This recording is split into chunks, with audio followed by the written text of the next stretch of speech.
முஸ்லிம்கள் இன்று பாதிக்கப்பட்டிருக்கிறார்கள். இந்த பாதிப்புக்கு பின்னணியில் நபிகள் நாயகம் ஸல்லல்லாஹு அலைஹி வஸல்லம் அவர்கள் ஏதாவது சொல்லியிருக்கிறார்களா? மறுமை நாளுக்கு நெருக்கமான அடையாளங்களில் இந்த யுத்தங்கள் ஏதாவது இருக்கிறதா? அந்த அடையாளங்கள் ஏதாவது ஹதீஸ்களில் உள்ளதா? அவைகளை பற்றி நாம் பேச வேண்டுமா? அப்படி பேசினால் இஸ்லாமிய மார்க்கத்துக்கும் இந்த பேச்சுக்கும் என்ன தொடர்பு? இந்த விடயங்களை முதலில் உங்களுக்கு மத்தியில் பதிவு செய்யலாம்னு நினைக்கிறேன். ஒரு அடிப்படையை நன்றாக நீங்கள் புரியணும். ஸஹீஹுல் முஸ்லிமில் இந்த ஹதீஸ் இடம்பெறுகிறது. அபூ ஹுரைரா ரலியல்லாஹு அன்ஹு அவர்கள் அறிவிக்கிறார்கள், மல்லம் யக்ஸு வலம் யுஹத்திஸ் நஃப்ஸஹு பில் கத்வி மாத்த அலா ஷுஅபத்தின் மினன் நிஃபாக். அபூ ஹுரைரா ரலியல்லாஹு அன்ஹு அவர்கள் அறிவிக்கிறார்கள், மல்லம் யக்ஸு, யார் போர் செய்யவில்லையோ, யார் ஜிஹாது செய்யவில்லையோ, ஜிஹாதுடைய களம் இருந்து யார் ஜிஹாது செய்யவில்லையோ அவர், வலம் யுஹத்திஸ் நஃப்ஸஹு பில் கத்வி, ஜிஹாதுக்கு கலந்து கொள்ள முடியவில்லை, எங்கேயோ நடக்கிறது, உடலால் நம்மளால் எதுவும் செய்ய முடியாத ஒரு நிலைமை இருக்கிற நேரம், யார் நம்முடைய மனதை அலட்டி கொள்ளவில்லையோ, மனதால் போராடவில்லையோ, மாத்த அலா ஷுஅபத்தின் மினன் நிஃபாக், அவர் முனாஃபிக்குடைய அடையாளத்தோடு மரணித்து விட்டார் என்றார்கள் ஸல்லல்லாஹு அலைஹி வஸல்லம் அவர்கள். உலகத்தில் நடக்கக்கூடிய முஸ்லிம் நாடுகளில் நடக்கக்கூடிய யுத்தங்கள், அவருடைய பாதிப்புகள் நானும் நீங்களும் முனாஃபிக்கா இல்லையா என்பதை பரிசோதனை செய்வதற்காக அல்லாஹ் ரப்புல் ஆலமீன் அவர்களுக்கு நேரடி சோதனை, எங்களுக்கு மறைமுகமான சோதனை. அதாவது உலகத்தில் யுத்தங்கள் நடக்கிறது, முஸ்லிம்கள் பாதிக்கப்படுகிறார்கள், அந்த பாதிப்பு நேரம் எங்களுடைய கல்புகள் அலட்டிக் கொள்ளவே இல்லை என்று சொன்னால், காலையில் எழும்புகிறோம், ராத்திரி வருகிறோம், எங்க பிரச்சனை மட்டும்தான் எங்களுக்கு பிரச்சனையாக இருந்தால், அந்த ஷாம் தேசத்தில், சிரியாவிலே, பலஸ்தீனத்திலே அந்த மக்கள் பாதிக்கப்படுகிற நேரம், யமனிலே முஸ்லிம்கள் பாதிக்கப்படுகிற நேரம், ஒரு வாட்டியாவது அல்லாஹ்விடம் கரம் ஏந்தி, இறைவா அந்த மக்களுக்கு உன்னுடைய உதவி வேண்டும் யா அல்லாஹ், அவருடைய கல்புகளை எல்லாம் ஸ்திரப்படுத்தி விடு யா அல்லாஹ் என்று நாம் கேட்காவிட்டால் இந்த சபை என்னையும் உங்களையும் அளந்து பார்ப்பதற்கான சபையாக இருக்கும். அல்லாஹ்வுடைய நல்லடியார்களே, ரசூலுல்லாஹ் சாதாரண வார்த்தை சொல்லவில்லை, மாத்த அலா ஷுஅபத்தின் மினன் நிஃபாக். ஸஹீஹுல் முஸ்லிமிலே வருகிறது, அவர் முனாஃபிக்குடைய அடையாளத்தோடு மரணித்து விட்டார் என்றார்கள் ஸல்லல்லாஹு அலைஹி வஸல்லம் அவர்கள். அப்படி என்றால் என்னிடம் முனாஃபிக்குடைய அடையாளம் இருக்கிறதா? உங்களிடம் முனாஃபிக்குடைய அடையாளம் இருக்கிறதா? நானும் நீங்களும் முஸ்லீமா முஃமினா என்று அளந்து பார்ப்பதற்கு இந்த உலக சம்பவங்கள் சிலது நான் சொல்லிக் கொண்டு போகிறேன். அது சம்பந்தமாக எங்களுடைய கல்புகளுடைய உணர்வுகள் என்ன என்பதை நாங்கள் யாரிடமும் சொல்ல வேண்டாம், நம்மிடமே விசாரித்து பார்க்க வேண்டும் என்பதைத்தான் முதலில் நான் பதிவு செய்கிறேன். அல்லாஹ்வுடைய நல்லடியார்களே, அப்படி என்று சொன்னால், அதாவது இப்ப உலகத்தில் நடக்கக்கூடிய இந்த பிரச்சனைகள், இந்த பிரச்சனைகளை நான் சொல்வதற்கு முன்னாடி ஒரு விஷயத்தை நீங்க புரியணும். அதாவது ஹதீசுகளை பொறுத்தளவில் ஷாம் என்று தான் வருகிறது. ஹதீஸில் ஷாம் ஷாம் என்று தான் ஹதீசுகள் நிறைய நாம் பார்த்தால் ஷாம் என்ற வார்த்தை தான் பயன்படுத்தப்படும். ஷாம் என்றால் என்ன? அதாவது அது புரிந்தால் மட்டும்தான் ஷாம் என்றால் நான் ஹதீஸில் சொல்லுகிற நேரம் உங்களுக்கு நன்றாக புரியும். நான் சொல்லக்கூடிய இந்த மெப்பையும் சரியாக புரிந்து கொண்டால்தான் ரசூல் ஸல்லல்லாஹு அலைஹி வஸல்லம் அவர்கள் சொன்னது என்ன, இன்றைக்கு நடப்பது என்ன, அதற்கும் மறுமைக்கும் எவ்வளவு நெருக்கமா இல்லையா என்பதை நீங்களே விசாரித்துக் கொள்ள வேண்டும். அல்லாஹ்வுடைய நல்லடியார்களே, ஷாம் என்று சொன்னால் அந்த காலத்தில் ஒரு நிலப்பரப்பாக இருந்தது. இன்றைக்கு 4 நாடுகள், அதாவது பலஸ்தீன், ஜோர்தான், லெபனான், சிரியா. ஜோர்தான்ல ஒரு பகுதி, இந்த 4 நாடும் சேர்ந்த துருக்கியில் ஒரு பகுதியும் வரும். இந்த 4 5வது நாடு, இது அத்தனையும் சேர்ந்தால்தான் ஷாம் என்று சொல்லப்படும். இப்போ இந்த நிலப்பரப்புல அதிகமான பெரிய இடம் வந்து சிரியா. இப்போ ஷாமை பொறுத்தளவுல பலஸ்தீன் சின்னது, ஜோர்தான் சின்னது, லெபனான் இந்த பக்கம் சின்னது. அப்ப இந்த பக்கத்தில் உள்ள பெரிய நிலப்பரப்பு என்னது? சிரியா, அதான் அதிகமானது. இப்போ நம்ம இலங்கை என்று வைத்துக் கொண்டால் யாழ்ப்பாணம் இருக்குது, யாழ்ப்பாணத்துக்கு அடுத்தபடி என்ன இருக்குது? கடல், கடலுக்கு அப்புறம் இந்தியா. இந்த கடல் இல்லைன்னு நினைங்க, சிரியா முடிகிற நேரம் கடல் இல்லை, யாழ்ப்பாணத்துக்கு அடுத்த இந்தியாவா? அதே மாதிரி சிரியா முடிகிற நேரம் முடிஞ்ச உடனே துருக்கி தொடங்கிடும், சிரியாக்கு மேல துருக்கி. இப்ப யுத்தம் எங்க நடக்குது? ஹல்ப், அலப்போன்னு சொல்லுவார்கள். அலப்போன்னு சொல்லுவது இலங்கையில யாழ்ப்பாணம் எப்படி மேலே இருக்குதோ, சிரியாவுடைய அந்த மேல பகுதி தான் அலப்போ, ஹல்ப். இந்த ஹல்புக்கு மேல, ஹல்பை தாண்டினா துருக்கி. ஏன் இதை சொல்றேன்னா, ஹதீஸ்கள் எல்லாம் இந்த இடத்தோட தான் சுத்தி சுத்தி வரும். அதனால நல்லா புரிஞ்சுக்கோங்க மெப்ப. இந்த ஷாம் என்ற மண்ணை பொறுத்தளவில் இப்போ சவுதியில் இப்படி நின்றோன்னு வைங்க, நின்றா இடது பக்கமாக உள்ள மண் தான் ஷாம், வலது பக்கமாக உள்ள மண் வந்து யமன். வலது பக்கத்தில் யமன் வந்துடும், இடது பக்கத்தில் ஷாம் வரும். ரசூல் ஸல்லல்லாஹு அலைஹி வஸல்லம் அவர்கள் மறுமையினால ஒட்டி சொன்ன அத்தனை விஷயங்களும் இந்த அந்த நிலப்பரப்பில் தான் நடக்க போகிறது. இதில் தான் ரசூல் ஸல்லல்லாஹு அலைஹி வஸல்லம் அவர்கள் நிறைய சொன்னார்கள். அப்படி என்றால் நல்லா புரிஞ்சிருப்பீங்க. சவுதி இதண்டா இந்த பக்கம் இப்படி நான் நிற்கிறேன், இந்த பக்கம் அப்படியே யமன் வலது பக்கம், இந்த பக்கம் அப்படியே ஷாம். இந்த ஷாம்ல வந்து நான் சொன்னேன் பலஸ்தீன், ஜோர்தான்ல ஒரு பகுதி, லெபனன்ல ஒரு பகுதி, சிரியா, துருக்கியில சின்ன பகுதி, இது எல்லாத்தையும் ஒட்டி தான் ரசூல் ஸல்லல்லாஹு அலைஹி வஸல்லம் காலத்தில் ஷாம் என்று இருந்துச்சு. அல்லாஹ்வுடைய நல்லடியார்களே, இந்த ஷாமை பற்றி எக்கச்சக்கமான ஹதீஸ்கள் வருகிறது. முதல்ல ஒரு முஸ்லிம் இந்த யுத்தத்தை பற்றி ஏன் வேதனைப்படணும் தெரியுமா? காபத்துல்லால கை வச்சுட்டாங்கன்னு வைங்க, சும்மா இருப்போமா? துடிக்க மாட்டோம், பதற மாட்டோம். அல்லாஹ்வுடைய ஆலயம்டா நமக்குள்ள எந்த பேதமும் பார்க்க மாட்டோம், எல்லோரும் ஒரு அணியில் நிற்போம். காபத்துல்லா காபத்துல்லாண்ட உசுர துறக்க அடுத்த நிமிஷம் நான் நீங்களை யோசிக்க மாட்டோம். மஸ்ஜிது நபவி, மதீனாவும் நமக்கு அப்படி புனிதம். இந்த இஸ்லாமிய மார்க்கம் அவர் ரசூல் ஸல்லல்லாஹு அலைஹி வஸல்லம் சொல்லி தர்றாங்க, 3 பள்ளி வாசல்கள் உங்களுக்கு புனிதமானது. ஒன்று பைத்துல்லா காபத்துல்லா, அடுத்தது மஸ்ஜிது நபவி, அதுக்கு அடுத்தது மஸ்ஜிதுல் அக்ஸா. இது எங்க இருக்குது? ஷாம்ல இருக்குது. அப்ப மக்கா எங்களுக்கு புனிதம், மதீனா எங்களுக்கு புனிதம், அதுக்கு அடுத்தபடியாக புனிதமான இடம் என்ன? இது ஷாம் தான் எங்களுக்கு புனிதம். இது அதிகமான மக்கள் புரியுறாங்க இல்ல? உலகத்தில் என்ன நிலப்பரப்பு இருந்தாலும் மக்கா மதீனாவுக்கு அடுத்தபடியாக இந்த ஷாம் என்பது எங்க கல்வியில் அப்படி இடம் பெற வேண்டிய இடம். இந்த 3 ரசூலுல்லாஹ் சொல்றாங்க. அப்ப ஷாம் என்று சொன்ன நிறைய பேர் கவலை வர்றது இல்லை. ஏன் வரலண்டா மக்காண்டா வருகுது, மக்கா எங்களே, மதீனாடா வருகுது. மக்கா மதீனாவோட வர்றது தான் இந்த ஷாம். ரசூல் ஸல்லல்லாஹு அலைஹி வஸல்லம் அவர்கள் அதிகமாக சிலாயித்து சொன்னாங்க. சஹாபாக்கெல்லாம் உட்கார வச்சு பேசுறாங்க. அல்லாஹ் ஷாமுக்கு அல்லாஹ் செய்த அருள், அல்லாஹ் செய்த பரக்கத்துன்றாங்க. சஹாபாக்கள் கேட்டாங்க, யா ரசூலல்லாஹ், ஏன் யா ரசூல் அப்படி என்றீங்க, எப்படி சொல்றீங்க? ஷாமை பார்த்து ஏன் அப்படி பண்றீங்க? அல்லாஹ்வுடைய தூதர் ஸல்லல்லாஹு அலைஹி வஸல்லம் சொன்னாங்க, நான் கண்களால் அல்லாஹ் ரப்புல் ஆலமீன் எனக்கு காட்டுகிறான். என்ன காட்டுகிறான் தெரியுமா? ஷாமுடைய நிலப்பரப்பில் மலக்குமார்கள் தன்னுடைய ரெக்கைகளை தாழ்த்தி கொண்டிருக்கிறார்கள். அல்லாஹ் அருள் செய்த பூமி என்றார்கள் ரசூல் ஸல்லல்லாஹு அலைஹி வஸல்லம் அவர்கள். அப்படிப்பட்ட பூமி அல்லாஹ் ரப்புல் ஆலமீன் திருக்குர்ஆன்ல குர்ஆன்ல சொல்றான். ஒரு நாள் ராத்திரி ரசூல் ஸல்லல்லாஹு அலைஹி வஸல்லம் அவர்களை மஸ்ஜிதுல் நப, அதாவது மஸ்ஜிதுல் ஹராம்ல இருந்து காபத்துல்லால இருந்து எங்க கொண்டு போறான்? அக்ஸா பள்ளிவாசலுக்கு கொண்டு போய் அக்ஸாவில் இருந்து மேராஜ் பயணம் கொண்டு போறான்லாம். இதுக்கு இஸ்ராண்டுவோம், அதுக்கு மேல போறது மேராஜ். இந்த உலகத்துக்குள்ளேயே பைத்துல் ஹராத்துல இருந்து மஸ்ஜிதுல் ஹராம்ல இருந்து அக்ஸா வரைக்கும் போனா அதுக்கு பேர் இஸ்ரா, அதுக்கு மேல போறது மேராஜ். அல்லாஹ் எப்படி சொல்றான் தெரியுமா? சுப்ஹானல்லஸி அஸ்ரா பி அப்திஹி லைலம் மினல் மஸ்ஜிதில் ஹராம் இலல் மஸ்ஜிதில் அக்ஸா அல்லதி பாரக்னா ஹவ்லஹு. அல்லாஹ் ரப்புல் ஆலமீன் சொல்றான், தன்னுடைய அடியான் முஹம்மது ஸல்லல்லாஹு அலைஹி வஸல்லம் அவர்களை மஸ்ஜிதுல் ஹராம்ல இருந்து மஸ்ஜிதுல் அக்ஸா வரைக்கும் கொண்டு போனானே, அவன் பரிசுத்தமானவன் சொல்லி நிப்பாட்டினா பிரச்சனை இல்லை. என்ன சொல்றான் தெரியுமா? பாரக்னா அலா ஹவ்லஹு, அதை சுத்தி நாம் என்ன பண்ணிருக்கிறோம்? பரக்கத்து செய்திருக்கிறோம் என்று அல்லாஹ் ரப்புல் ஆலமீன் சொல்றானே. பரக்கத்து செய்யப்பட்ட பூமி ஷாம். திருக்குர்ஆனில் நேரடியாக வருகிறது. ஷாம் என்று சொன்னா அது பரக்கத்து செய்யப்பட்ட மண். அமெரிக்காவுக்கு அப்படி வரல, ரஷ்யாவுக்கு அப்படி வரல, ஷாமுக்கு பரக்கத்து செய்யப்பட்டு திருக்குர்ஆனில் நாம நெடிய பார்க்கலாம். நபிகள் நாயகம் ஸல்லல்லாஹு அலைஹி வஸல்லம் அவர்கள் ஒரு நாள் சொல்றாங்க, என்ன சொன்னாங்க தெரியுமா? ஷாமை பார்த்து, அல்லாஹும்ம பாரிக் லனா ஃபீ ஷாமினா, யா அல்லாஹ் எங்களுடைய ஷாமுக்கு பரக்கத்து செய்வாயாக. ரசூல் ஸல்லல்லாஹு அலைஹி வஸல்லம் சொல்ற நேரம் ஷாம் எங்க கையில இல்ல, கிறிஸ்தவர் கையில. அல்லாஹ்வுடைய தூதர் என்ன பண்றாங்க தெரியுமா? அல்லாஹும்ம பாரிக் லனா ஃபீ ஷாமினா. ஹதீஸ் நல்லா பாருங்க வாசகத்தை. யா அல்லாஹ் எங்களுடைய ஷாம்ல எங்களுக்கு பரக்கத்து செய்வாயாக.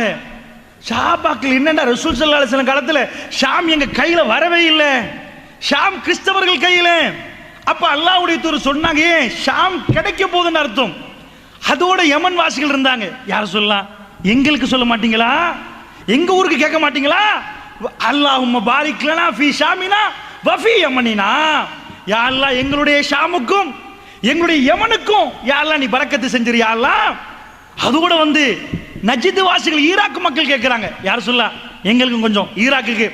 அல்லாஹ்வுடைய தூதர் 3 வாட்டி சொன்னார்கள், அல்லாஹும்ம பாரிக் லனா ஃபீ ஷாமினா வ ஃபீ யமனினா, யா அல்லாஹ் எங்களுடைய ஷாமுக்கும் எங்களுடைய யமனுக்கும் பரக்கத்து செய்வாயாக யா அல்லாஹ். 3 வாட்டியும் ரசூல் ஸல்லல்லாஹு அலைஹி வஸல்லம் அவர்கள் நஜ்த் ஈராக்கை சொல்லவே இல்லை. எல்லாம் முடிஞ்ச பிறகு ஈராக் ஈரான் பிரதேசம் நஜ்த் பிரதேசம் எல்லாம் முடிஞ்ச பிறகு ரசூலுல்லாஹ் சொன்னாங்க, அது ஃபித்னாக்குரிய மண்ணு, கர்னு ஷைத்தான், ஷைத்தான் கொம்புகள் முளைக்கிற இடம், அது பூமி குலுக்க வர்ற இடம், அதுக்கு துவா செய்ய இயலாதுன்றாங்க ரசூல் ஸல்லல்லாஹு அலைஹி வஸல்லம்.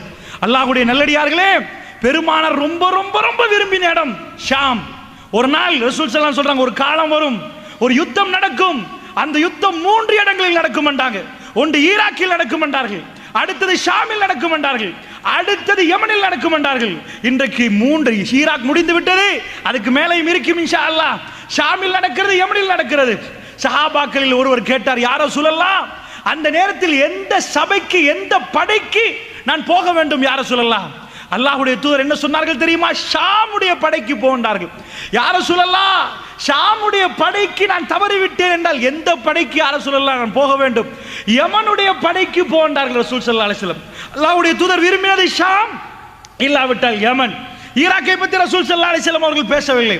அல்லாஹ்வுடைய நல்லடியார்களே, அப்படி என்றால் ஷாம் ரசூலுல்லாஹ்வுடைய நாவினால் பரக்கத்து செய்ய யா அல்லாஹ் இந்த ஷாமுக்கு பரக்கத்து செய்து விடு என்று கேட்டார்கள்.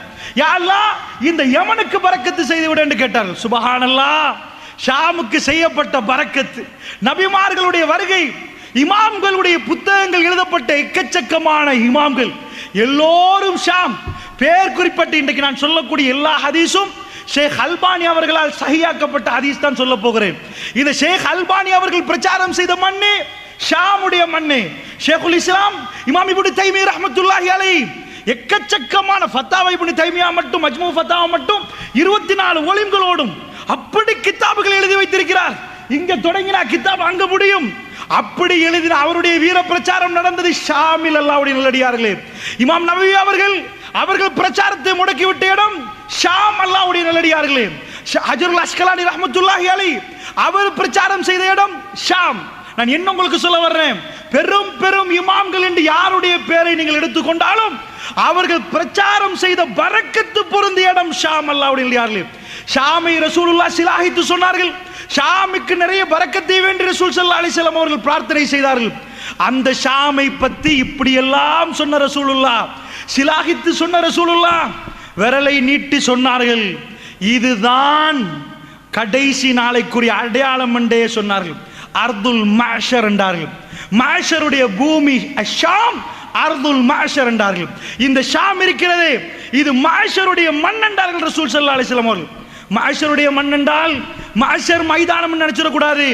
மறுமை நாள் நெருங்குற நேரம் நெருப்புகள் எடுக்குமா, இந்த பக்கம் அந்த பக்கம் எல்லா பக்கமும் நெருப்பு எடுக்கும். அந்த நெருப்பு மக்களை தள்ளிட்டே வரும். மக்கள் எல்லோரும் மறுமை நாளுக்கு நெருங்குற நேரம் ஒன்று சேருகிற இடம் ஷாம் என்றார்கள் ரசூல் ஸல்லல்லாஹு அலைஹி வஸல்லம். அப்படி என்று சொன்னால் இப்பொழுது நாம் ஷாமில் இருந்தே வருவோம். அந்த ஷாமை பற்றி ரசூலுல்லாஹ் சொன்னதும் இன்றைக்கு நடக்கக்கூடிய யுத்தத்துக்கும் என்ன முடிச்சு போடலாம், இது என்ன யுத்தம் என்பதை நீங்கள் பார்க்கலாம். அல்லாஹ்வுடைய நல்லடியார்களே, நபிகள் நாயகம் ஸல்லல்லாஹு அலைஹி வஸல்லம் அவர்கள் இந்த ஷாமை சிலாகித்து சொன்னதெல்லாம் ஒரு பக்கம் வைப்போம். அதில் எக்கச்சக்கமான பரக்கத்துகளை நாங்கள் பார்த்து விட்டோம். அந்த மண்ணிலே ஒரு பிரச்சனை என்றால் ஒவ்வொரு மூமினுடைய கல்விலும் வேதனை உருவாக வேண்டும் என்ற சிந்தனையும் உங்களுக்கு மத்தியில் வைத்து விட்டேன். ரசூல் ஸல்லல்லாஹு அலைஹி வஸல்லம் அவர்கள் ஷாம் கிடைக்க முன்னாடி இந்த துஆவை செய்தார்களே, அல்லாஹ் மீது ஆணையாக ரசூலுல்லாஹ் மௌத்தாகி 4 வருடங்களுக்கு பிறகுதான் ஷாம் எங்கள் கையிலே கிடைக்கிறது. ரசூலுல்லாஹ் கேட்ட துஆ என்ன? அல்லாஹும்ம பாரிக் லனா ஃபீ ஷாமினா, யா அல்லாஹ் எங்களுடைய ஷாமுக்கு எங்களுக்கு பரக்கத்து செய்வாயாக என்று கேட்டார்கள். கேட்கிற நேரம் ஷாம் யாருடைய கையிலே? ரோமர்களுடைய கையிலே, கிறிஸ்தவர்களுடைய கையிலே. ரசூலுல்லாஹ் மௌத்தாகி அபூ உபைதா இப்னுல் ஜர்ராஹ் ரலியல்லாஹு அன்ஹு அவர்கள் 4 ஆண்டுகள் ஹிஜ்ரி 15ஆம் ஆண்டு உமர் பின் கத்தாப் ரலியல்லாஹு அன்ஹுடைய காலத்தில் அவர்தான் ஷாமை கைப்பற்றி கொண்டு வருகிறார். ரசூலுல்லாஹ் ஒரு நாள் சொன்னார்கள், அஹ்ஸாப் போர், அதாவது கந்தக் என்ற ஒரு யுத்தம் நடந்தது. இந்த யுத்தத்தை பொறுத்தளவில் எல்லாரும் பத்ர் தெரிஞ்சு வச்சிருப்பாங்க. பத்ருக்கு பிறகு உஹது யுத்தம் நடந்துச்சு. இதே மாதிரி அடுத்த யுத்தம் அஹ்ஸாப் யுத்தம், ஹந்தக் யுத்தம், அகல் யுத்தம். இந்த யுத்தத்தை மாதிரி இந்த உம்மத்திலே அதிபயங்கரமான யுத்தத்தை நீங்க பார்க்கவே இயலாது. இதுதான் ஃபைனல் வார் என்று சொல்ற மாதிரி யுத்தம். அவ்வளவு அற்புதம், அதிபயங்கரமான ஒரு யுத்தம். ஏனென்றா பத்ர்ல 300, அவங்க 1000. டிஃபரண்ட் எவ்வளவு? 700 பேர். இங்க 300, அவங்க 1000 ஆச்சா? 700 தான் டிஃபரண்ட். அந்த டிஃபரண்ட்ல அல்லாஹ் வெற்றியை கொடுத்துட்டானா? உஹது பிரச்சனை இல்லை. அஹ்ஸாபை பொறுத்தளவுல எல்லோ இப்ப ரியாத்ன்றமே, அதுக்கு நஜித்னு சொல்லுவாங்க. அந்த டைம்ல இந்த பகுதி எல்லாம் காஃபிர், எல்லாரும் ஒன்று சேர்றாங்க. எதுக்கு தெரியுமா? மதீனாவை சுத்தி வளைச்சு அவ்வளவு பேரும் கொண்டு போட்டுரும். இதான் ஃபைனல் டிசிஷன். வர்றார்கள் எல்லோரும் படையெடுத்துக்கொண்டு, கிட்டத்தட்ட 10,000 பேர். மதீனா பாப்புலேஷனை எல்லாத்தையும் சேர்த்தாலும் 3000 வராது. இப்ப எவ்வளவு டிஃபரண்ட்? 7000 பேர் டிஃபரண்ட். 10,000 வர்றான், 3000 பேர் இருக்கிற ரசூலுல்லாஹ் தாடியை பிடிச்சிட்டாங்க. மெசேஜ் வந்துடும். அப்படியே யோசிச்சுட்டு இருக்கிற நேரம் சல்மான் அல் ஃபாரிசி வர்றாரு. யார சொல்லலாம், கவலைப்படாதீங்க, அல்லாஹ் இருக்கிறான். இங்க பாரசீகம் என்ன, ஒரு பெரிய சாம்ராஜ்யம். இன்றைக்கு அமெரிக்கா அதனுடைய டொனால்ட் ட்ரம்புடைய பதவியேற்ப உலகமே பேசுது என்றால், இதே மாதிரி பாரசீகம் என்பது இன்றைக்கு அமெரிக்கா மாதிரி. பாரசீக சாம்ராஜ்யம், எம்பையர் ஆஃப் பெர்ஷியா, பெர்ஷியாவுடைய சாம்ராஜ்யத்து பாரசீகத்திலிருந்து வந்தவர் அவர் சல்மான் அல் ஃபாரிசி. யார சொல்ல, எங்க ஊர்ல என்ன செய்வாங்க தெரியுமா? இந்த மாதிரி படையெடுத்து வந்தா குழி தோண்டிடுவோம். அப்ப வந்து எதிரி கீழே உளுந்துருவானா, குடியில உளுந்து தானே நம்மகிட்ட வரணும். உழுகிற நேரம் சரம் மாறியா பார்த்துக்கொள்வோம். செஞ்சிருவோமா? யார சொல்லலாம். மதீனாவில் பட்டினி நிலவுறது. ரசூலுல்லாஹ் முடிவெடுக்கிறாங்க, சல்மான் அல் ஃபாரிசி சொன்னதை செய்வோம் என்றாங்க. எல்லோரும் குழியை தோண்டுங்கன்றாங்க. கிட்டத்தட்ட 1500 பேர் கிளம்புறார்கள். உள்ள அவ்வளவு ஆம்பளைகளும், சாப்பிடுக்கு வழி இல்லை, வயிற்றுகள்ல கல்லு தொங்குது. மதீனாவில் இந்த பக்கம் பெரிய மலை தொடர், அங்கெல்லாம் குழி தோண்ட தேவையில்லை. இந்த பக்கம் மலை தொடர், அதுக்கு பிரச்சனை இல்லை. பின்னாடி பனு குறைலா யகூதிகள், அவங்கள கூட பேச்சுவார்த்தை நடத்தி, இங்கால விட்டுறாதப்பா, 3 ஏரியாவும் கவர் பண்ணியாச்சு. பெரிய ஒரு ஏரியா இருக்கு. இப்ப போனா உங்களுக்கு விளங்கும். இதான் நெடுஞ்சாலையே பெருக்கும். இப்ப போனா தெரியாது. மதீனாவுடைய ஓபன் ஸ்பேஸ், இந்த ஸ்பேஸால தான் எல்லாரும் வந்துடலாம். குழியை தோண்டுவோன்னு முடிவு செய்யறாங்க. முடிவு செஞ்சா பட்டினி நிலவுது, எல்லாரும் தோன்றாங்க. ஒரு ஆச்சரியம் நடக்குது. குழியை தோண்டிட்டு போற நேரம் ஒரு கல்லு குறுக்க வருகுது. உடைக்க பாக்குறாங்க, உடையுது இல்ல. அட்டிக்கிறாங்க, உடையுது இல்ல. மசூரா கேட்கறாங்க. ரசூலுல்லாஹ் போய் மசூரா கேட்போம். இந்த கல்லு நிக்குது, எல்லாத்தையும் தோண்டிட்டு போறோம், கான் மாதிரி தோன்றாங்க, இது மட்டும் நடுவில் நிக்குதேப்பா, என்னன்னு கேட்டுருவோம். மசூரா கேட்கிற நேரம் ரசூல் ஸல்லல்லாஹு அலைஹி வஸல்லம் வர்றாங்க. வந்து குழியை தோண்டுவதற்கு அந்த குழியை கல்லு குறுக்க நிக்கிற கல்லை உடைக்க வந்தா, அல்லாஹ்வுடைய தூதர் எப்படி உடைச்சாங்க தெரியுமா? பார்த்துட்டாங்க. உடையுது இல்லையா, அல்லாஹ் அறிவிச்சு கொடுத்துருப்பான் போல. எடுத்து கையில பிஸ்மில்லான்றாங்க. பிஸ்மில்லான்னு ஒரு அடி, கல்லு சுக்குணும், கல்லு உடையுது. அல்லாஹ் அக்பர்ன்றாங்க ரசூலுல்லாஹ். இதுதான் ஷாமுடைய வாசல் திறக்கிற நேரம். இந்த யுத்தம் வரைக்கும் எப்படி வரைபடத்தை கீத்துறாங்கன்னு பாருங்க. இன்னும் ஷாம் கையில கிடைக்கல. ஒரு அடி அடிச்சு ஒட்டஞ்ச உடனே சொல்ற அல்லாஹ் அக்பர், அல்லாஹ் அக்பர், அல்லாஹ் பெரியவன். வயிற்றுல கல்லு தொங்குது, மக்கள் பட்டினியில் நிற்கிறாங்க. ரசூலுல்லாஹ் என்ன பண்றாங்கண்டா, மக்களை பார்த்து என்ன சொன்னார்கள் தெரியுமா? அல்லாஹ் ரப்புல் ஆலமீன் ஷாமுடைய செந்நிறை கோட்டைகளை எனக்கு காட்டுகிறான். அல்லாஹ் ஷாமை என் கையில் தருகிறான், என்னுடைய உம்மத்தின் கையில் கொடுக்கிறான் என்றார்கள் ரசூல் ஸல்லல்லாஹு அலைஹி வஸல்லம். கல்லில் இன்னொரு பகுதி மீதமா இருக்குது. அப்படியே பிஸ்மில்லாஹ் அறுத்தாட்டி கல்லு உடையுது. அல்லாஹ் அக்பர் என்றாங்க. வயிற்றுல கல்லு தொங்குது. 10,000 பேர் வெளியே நிக்கிறான், 3000 பேரை காலி பண்ணிடுவான். இது கங்கால மதீனாவுல வாழலாமா வாழ முடியாதா என்று கேள்வி இருக்கிற நேரம் பெருமானார் என்ன பேசுறாங்க தெரியுமா? கல்லு உடையுது, யாராலும் உடைக்க முடியாத கல்லு. ரசூல் ஸல்லல்லாஹு அலைஹி வஸல்லம் சொன்னாங்க. என்ன சொன்னார்கள் தெரியுமா? பாரசீக கோட்டை, வெள்ளை மாளிகை, பைத்துல் அபியல், பாரசீக மன்னனுடைய வெள்ளை மாளிகை, ஒயிட் பேலஸ், அதை அல்லாஹ் ரப்புல் ஆலமீன் எனக்கு காட்டுகிறான். அவருடைய கருவூலங்களை என்னுடைய உம்மத்துக்கு கொடுக்கிறான் என்றார்கள் ரசூல் ஸல்லல்லாஹு அலைஹி வஸல்லம். இன்னொரு பகுதி மிஞ்சிருக்குது. பிஸ்மில்லாஹ் ஓங்கி ஒரு அடி அடித்தார்கள், கல்லு சுக்குநூறாகிவிட்டது. அல்லாஹ் அக்பர் என்றார்கள். ரசூல் ஸல்லல்லாஹு அலைஹி வஸல்லம் சொன்னார்கள், யமனுக்குரிய நுழைவாயலை வல்லாஹி அல்லாஹ் எனக்கு காண்பிக்கிறான், அதையும் என் உம்மத்து கையில கொடுத்துட்டான். சுப்ஹானல்லாஹ். இது எப்படிப்பட்ட நிலைமைன்னு சொன்னாதான் உங்களுக்கு புரியும். ஏனண்டா இப்ப எங்களை சுத்தி வளைச்சு ரவுண்ட் அப் பண்ணிட்டாங்கன்னு வைங்க, இந்த டைம்ல போய் பாரசீகத்தை பிடிச்சா எப்படி இருக்கும்? ஒரு எம்பையர, ஒரு சாம்ராஜ்யம் கையில் வருமா? அட உள்ள மதீனாவே பாதுகாக்கிறதுக்கு எல்லாம் இருக்கிறோம் நாம கொஞ்சம் பேர் இருந்துட்டு அவ்வளவு பேர் எப்படி பிடிக்கணும்னு யோசிக்க மாட்டாங்களா? இறை தூதரா இருந்தா மட்டும்தான் இதை பேசலாம், இல்லைன்னா பேச இயலாது. யாரு கையில் இருக்குது? ஒரு சின்ன ஆள் கையில் இருக்குது, சக்கரவர்த்தி கையில் இருக்குது, சாம்ராஜ்யத்தின் பெரும் தலைவர், அவங்க கையில இருந்து சாம்ராஜ்யமே வந்துருமா? அதுக்கு மேல இல்லையா? பாரசீக சாம்ராஜ்யம் உடைஞ்சு போயிருமா? எத்தனை நாடுகள் சுப்ஹானல்லாஹ், கொஞ்ச நெஞ்ச நாடா? பாரசீகம் என்பது இத்தாலியை தலைநகரமாக கொண்ட ஈராக்கு, ஈரான், பாரசீகம் ஈரான தலைநகரமாக கொண்ட பெரிய நிலப்பரப்பு.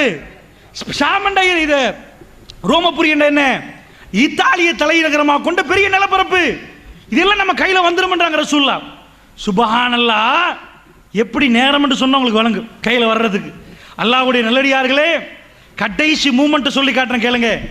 அஹ்ஸாப் போர் மாதிரி சஹாபாக்கள் அவ்வளவு நொந்து போன ஒரு யுத்தம் இல்லை. இரவாகிறது, போருக்கு வந்து விட்டார்கள். மதீனாவுல கொஸ்டின் மார்க் நிலவுது. 10,000 பேர் குலுக்கி அங்கால நிக்கிறான், 3,000 பேர் இங்க இருக்கிறாங்க, குடும்பம் சகிதம். வந்து பாஞ்சா முடிஞ்சு போச்சு கதை. பத்ர் மாதிரியே 10 மடங்கு என்லார்ஜ் பண்ணி பாருங்க. 300, 3,000, 1000, 10,000 மாறி இருக்குது. ரசூலுல்லாஹ் எழும்புறாங்க. சுப்ஹானல்லாஹ், ஆச்சரியமான ஒரு வரலாறு சஹீஹ் முஸ்லிம்ல வருகிறது. எந்த அளவு கண்ட அல்லாஹ் ரப்புல் ஆலமீன் எப்படி விரட்டான் பாருங்க. நீங்க சூரா அஹ்ஸாபை பிரட்டி பார்த்து உங்களுக்கு விளங்கும். பெருமானார் எழும்பி கேட்கிறாங்க, மக்களே என்ன அறிவிச்சாங்க தெரியுமா? அடுத்த பக்கம் குழியை தாண்டி அடுத்த பக்கமா நிக்கிறாங்க படை தலைவர் அபூ சுஃபியான். அங்க போய் அவங்க என்ன மஷூரா பண்றாங்கன்னு யாராவது என்கிட்ட கேட்டு சொல்லுவீர்களா? என்ன பரிசு தெரியுமா அவர்களுக்கு? சாதாரண பரிசு அறிவிக்கல, என்னோடு சுவர்க்கத்தில் இப்படி இருக்கலாம், நானும் அவர் சுவர்க்கத்தில் அப்படி நிற்போம். ஒன்று ஒன்று இந்த குழியை தாண்டி போய் அதுக்கு அங்கால இருக்கிறார்களே, அவங்க என்ன மஷூரா பண்றாங்கன்னு கேட்டு சொல்லிருங்க அப்படின்றாங்க. அல்லாவுக்கு வகை அறிவிச்சிடலாம், ஆனா அல்லாஹ் ஒரு பரிசு கொடுக்க போறான். புரிஞ்சு கொள்ளுங்கள் எப்படி ஷாம் கையில வருகுதுண்டு. அல்லாஹ் ரப்புல் ஆலமீன் ஒரு பரிசு கொடுக்க போறான் அஹ்ஸாப் யுத்தத்துல. ரசூலுல்லாஹ் சொல்லிட்டாங்களா? ஒரு ஆள் சுப்ஹானல்லாஹ், சஹாபாக்கள் கேட்பாங்க, யா ரசூலல்லாஹ் சொர்க்கத்தில் எனக்கு இடம் இருக்குதா? அப்படி பண்ணட்டுமா, இப்படி பண்ணட்டுமா? சுப்ஹானல்லாஹ், நினைமையை நினைச்சு பாருங்க. ஒரு ஆள், சஹீஹ் முஸ்லிம்ல உள்ள ஹதீஸ், ஒரு ஆள் எழும்பல, அவ்வளவு மௌனம். ஏன் தெரியுமா? அப்படிப்பட்ட கூதல். அந்த கூதலை வர்ணிக்க இயலாது. அல்லாஹ் குர்ஆன்ல சொல்றான், நாங்க எதுக்கு அந்த கூதல் அனுப்பினோம்ன்றான். மைனஸ் ஆயிருக்குன்னு நினைக்கிறேன். எலும்பேல நட்டுங்க அப்படி நிக்கிறார்கள், எல்லாம் போத்திட்டு. சுப்ஹானல்லாஹ், இறை தூதர் மட்டும் ஆச்சரியமே எழும்பி பேசுறார். அல்லாஹ் அவருக்கு கொடுத்தாருள். நட்டுங்க நிக்கிற நேரம் ரெண்டாவது தடவை ரசூலுல்லாஹ் கேட்கிறாங்க, மக்களே அங்க போய் நாளைக்கு யுத்தம் ஆரம்பிக்க போகுது, அங்க போய் அவங்க என்ன பேசுறாங்கன்னு எனக்கு கேட்டு சொல்லி தருவதற்கு யாராவது உண்டா? அல்லாஹ் அறிவிக்கிறான், சுவர்க்கத்தில் நானும் அவர் இப்படி நிற்போம், என்னோட சுவர்க்கத்தில் இருக்கலாம் என்றாங்க. யாருமே இல்லை. சப்பன் அமைதியா நிக்குது. கடுமையான இருட்டு, கட்டும் காத்து வீசுகிறது. கூதல் தாங்க முடியல. மூணாவது வாட்டி சொல்லிட்டாங்களா, இஸ்லாமிய வரலாறுலேயே இது பார்க்க இயலாது. இஸ்லாமிய வரலாறுல பத்ர் யுத்தத்தில் எழும்பி யார சொல்லலாம்? என்ன சொன்னார்கள்? நீங்க பாய சொன்னா நாங்க பாய்வோம் யார சொல்லலாம். அப்படி பேசினவர் எல்லாம் இருக்கிறார்கள். ஏன் பேச்சு வருவதில்லை தெரியுமா? ஏலா, அந்த கூதல் நடக்க விடுவதில்லை. அங்கிருந்து எப்படி போறது? அப்படி கூதல்.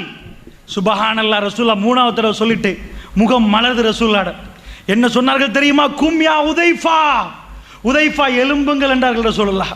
கும்யா உதைஃபா, உதைஃபா எலும்புங்க. அவர் சொன்னார், வல்லதி நஃப்ஸி பியதி, எவன் கரத்தில் என்னுடைய ஆன்மா இருக்கிறது அவன் மீது ஆணையாக, ரசூலுல்லாஹ் மட்டும் எனக்கு எலும்புங்கள் என்று சொல்லாவிட்டால் நான் எழும்பியே இருக்க மாட்டேன். எனக்கு எலும்புங்கள் என்று ரசூலுல்லாஹ் சொன்னார்கள். நான் எழும்பி நின்றேன். உதைஃபா, நீங்கள் போய் எனக்கு சொல்லுங்கள். சுப்ஹானல்லாஹ், எப்படி சொல்லுவது? அந்த கூதலை எப்படி சொல்றது? அவர் சொன்னார், வல்லாஹி நான் அப்படியே ரசூலுல்லாஹ் சொன்னதுக்காக வேண்டி போனேன். போகிற நேரம் ரசூலுல்லாஹ் நிப்பாட்டினார்கள், ஹுதைஃபா நீங்கள் போய் அவர்களை என் பக்கம் திசை திருப்பி விடாதீங்க, போய் ஏதாவது உண்டாக்கி அவ்வளவு பேரை எங்கள் பக்கம் அனுப்பி விடாதீங்க ஹுதைஃபா, போங்கன்றாங்க ரசூலுல்லாஹ். அவர் போய் சுப்ஹானல்லாஹ் எங்க போறார், அப்படியே போய் ஒரு நெருப்பு பத்த வைக்கப்பட்ட இடத்துல உட்கார்றார். உட்கார்ந்தா முதுகு தெரியுது. யாருடைய முதுகு? அந்த படையின் தளபதி அபூ சுஃபியானுடைய முதுகு. எடுக்கிறார், கையில அம்பை எடுத்து குத்தி சாடிப்போம் என்று அனுப்புவோம் என்று நினைக்கிறார். உடனே ரசூலுல்லாஹ் சொன்ன செய்தி ஞாபகம் வருகிறது, ஹுதைஃபா அவர்களை குழப்பி விடாத ஹுதைஃபா என்றார்கள் ரசூலுல்லாஹ். உடனே என்ன பண்ணிட்டார், அப்படியே போட்டு விட்டார். வேண்டாம், பேசுவதை எல்லாம் கேட்டுவிட்டு திரும்பி வந்தார்கள். எல்லா சஹாபாக்களும் அமர்ந்திருக்கிறார்கள். அப்படிப்பட்ட ஃபைனல் வார், அதி பயங்கரமான ஒரு நேரம். ஹுதைஃபத்துல் யமான் ரலியல்லாஹு அன்ஹு அவர்கள் வருகிற நேரம். ரசூலுல்லாஹ் கூப்பிட்டு விட்டு, ஹுதைஃபா என்னப்பான்னு கேட்டார்கள். யா ரசூலல்லாஹ் அவர்கள் போக போறார்கள், யா ரசூலல்லாஹ் இந்த கூதல் அவர்களால் தாங்க முடியவில்லை, அவர்கள் சாக போறார்கள் யா ரசூலல்லாஹ், முடிவை என் காதிலே அல்லாஹ் எட்ட வைத்து விட்டான், அவர்கள் போக போறார்கள் யா ரசூலல்லாஹ். ஹுதைஃபத்துல் யமான் ரலியல்லாஹு அன்ஹு சொல்ற நேரம் என்ன சொன்னார்கள் தெரியுமா? நான் அப்படியே கதையை சொல்லி முடித்து விட்டேன், என்னெல்லாம் பேசினார்களோ அத்தனையும் சொல்லிவிட்டேன். அல்லாஹ் மீது ஆணையாக ரசூலுல்லாஹ் என்னை எழும்புங்கள் என்று சொன்னார், கும்யா ஹுதைஃபா. நான் எழும்புற நேரம் அப்படி கூதலாக இருந்தது. போங்கள் என்றார்கள். வல்லாஹி ஒரு சூடு காத்து வீசினால் அதில் எப்படி இருக்குமோ இந்த கூதல் அப்படியே இல்லாமல் சூடு காத்தில் பறந்து போற மாதிரி இருந்தது. நான் அப்படி, எனக்கு எந்த வேதனையும் இருக்கவில்லை. எல்லாத்தையும் கேட்டுவிட்டு நான் திரும்பி ரசூலுல்லாஹ்விடம் வந்தேன். வந்து கதையெல்லாம் சொல்ற நேரம் எதுவுமே இருக்கவில்லை. எல்லாத்தையும் முடித்து விட்டேன். கூதல் மறுபடி என்னை பிடித்துக் கொண்டது. ரசூலுல்லாஹ் ஒரு கம்பளியால் என்னை போத்தினார்கள், அவர்கள் தொழுதார்கள். நான் அப்படியே தூங்கிவிட்டேன். காலையிலே சுபஹ் நேரத்தில் என்னை எழுப்பாட்டி தூக்கம் மூஞ்சே என்று செல்லமாக என்னை பேசி எலும்பு ஹுதைஃபா என்று சொன்னார்கள். ஏன் தூக்கம் மூஞ்சி என்று பேசினார்கள்? ரசூலுல்லாஹ்வுடைய சுவர்க்கத்தின் பார்ட்னர், சுவர்க்கத்தின் தோழர், அல்லாஹ் ரப்புல் ஆலமீன் அதிபயங்கரமான நேரங்களிலும் முஸ்லிம் உம்மத்துக்கு கொடுத்த நற்செய்தி. அல்லாஹ்வுடைய நல்லடியார்களே, இந்த ரெண்டு செய்தியும் நன்றாக பார்த்துக் கொள்ளுங்கள். ஒன்று, மதீனா என்ன நிலவரம் என்று தெரியாது, குழியை தோண்டி கொண்டிருக்கிறார்கள். அல்லாஹ் ரப்புல் ஆலமீன் ஃபைனல் நேரத்தில் யுத்தம் செய்ய இயலாது, வந்தவர்களை திருப்ப அனுப்புவோம் என்று கடும் கூதலை அனுப்பி யுத்தத்தை முடித்து விட்டான். அல்லாஹ் முஸ்லிம்களுக்கு வெற்றி அல்லாஹ் கொடுத்து விட்டான். அந்த வெற்றி நேரம் ஒரு தோழரை சுவர்க்கவாசியாக அல்லாஹ் இந்த உம்மத்துக்கு அறிமுகப்படுத்தினான். இப்படி இந்த யுத்தத்திலே தான் ஷாம் கையிலே கிடைக்கும் என்றார்கள். இந்த நேரத்தில் யாரும் நம்ப மாட்டாங்க. வயிற்றுல கல்லு தொங்குற நேரம் ஷாம் கிடைக்குமாப்பா, பாரசீகம் கிடைக்குமான்னு கேட்பாங்க. அல்லாஹ்வுடைய தூதரை நம்பின கூட்டம் வயிற்றுல கல்லை பார்த்துட்டு சின்ன கிராமம் மதீனாவே இவருக்கு இயலாது, ஷாமான்னு கேட்கவில்லை. இறை தூதர் பேசினால் அது நடந்தே ஆகும் என்று நம்பினார்கள். அந்த நம்பிக்கையின் அடிப்படையில் அல்லாஹ் ஜல்ல ஷானுஹு வ தஆலா ஷாமை கொடுத்தான். ரசூல் ஸல்லல்லாஹு அலைஹி வஸல்லம் தொடர்ந்து சொன்னார்கள். அப்ப இந்த நான் கேட்ட இந்த ரசூலுல்லாஹ் கேட்ட துஆ இப்ப பொருந்துதா? யா அல்லாஹ் எங்களுடைய ஷாமுக்கு பரக்கத்து செய்வாயாக என்று கேட்டார்கள். நேரடியாக வருகிறேன் இன்றைக்குள்ள நிலவரத்துக்கு. ரசூல் ஸல்லல்லாஹு அலைஹி வஸல்லம் அடையாளம் காட்டினார்கள். ஒரு சில ஊர்களை அடையாளம் காட்டினார்கள். இந்த ஊர்கள் கை வைக்கப்பட்டால் மறுமை நாள் வரும் என்றார்கள். ஸஹீஹுல் முஸ்லிமிலே வருகிறது, லா தகுமு ஸாம் ஹத்தா யன்ஸில ரூம் அமாக் அவ் தாபிக் என்றார்கள். அமாக் அல்லது தாபிக் என்ற ஊருக்கு ரோமர்கள் வரும் வரைக்கும், ரோமர்கள் கைப்பற்றும் வரைக்கும் மறுமை நாள் வரவே வரவே வராது என்றார்கள். அல்லாஹ்வுடைய நல்லடியார்களே, இன்றைக்கு யுத்தம் நடக்கிறது. எங்க சிரியாவுடைய அலப்போ, ஹல்ப், அஹ்லு சுன்னா வல் ஜமாத்தினர்கள் வாழக்கூடிய பூமி. இந்த ஹல்புக்கு பக்கத்திலே தான் அமாக் அல்லது தாபிக் என்ற ஊர் இருக்கிறது. இந்த தாபிக்கு கை வைத்தால், தாபிக்ல வந்து ரோமர்கள் இறங்கினால் இமாம் மஹ்தி அலைஹிஸ்ஸலாத்து வஸ்ஸலாமுடைய வருகையை எதிர்பார்க்க வேண்டும். ஏனென்றா ரசூல் ஸல்லல்லாஹு அலைஹி வஸல்லம் அவர்கள் அவ்வளவு பெரிய நிலப்பரப்புல, இன்றைக்கும் நான் விக்கிபீடியாவில் தேடி பார்க்கிற நேரம் அது சின்ன கிராமம். தாபிக் என்ற ஊரை உங்களுக்கு போய் பார்க்கலாம், என்சைக்ளோபீடியா ஆஃப் விக்கிபீடியா. அது ஒரு சின்ன கிராமம், பெரிய கிராமம் இல்லை, சின்ன கிராமம்.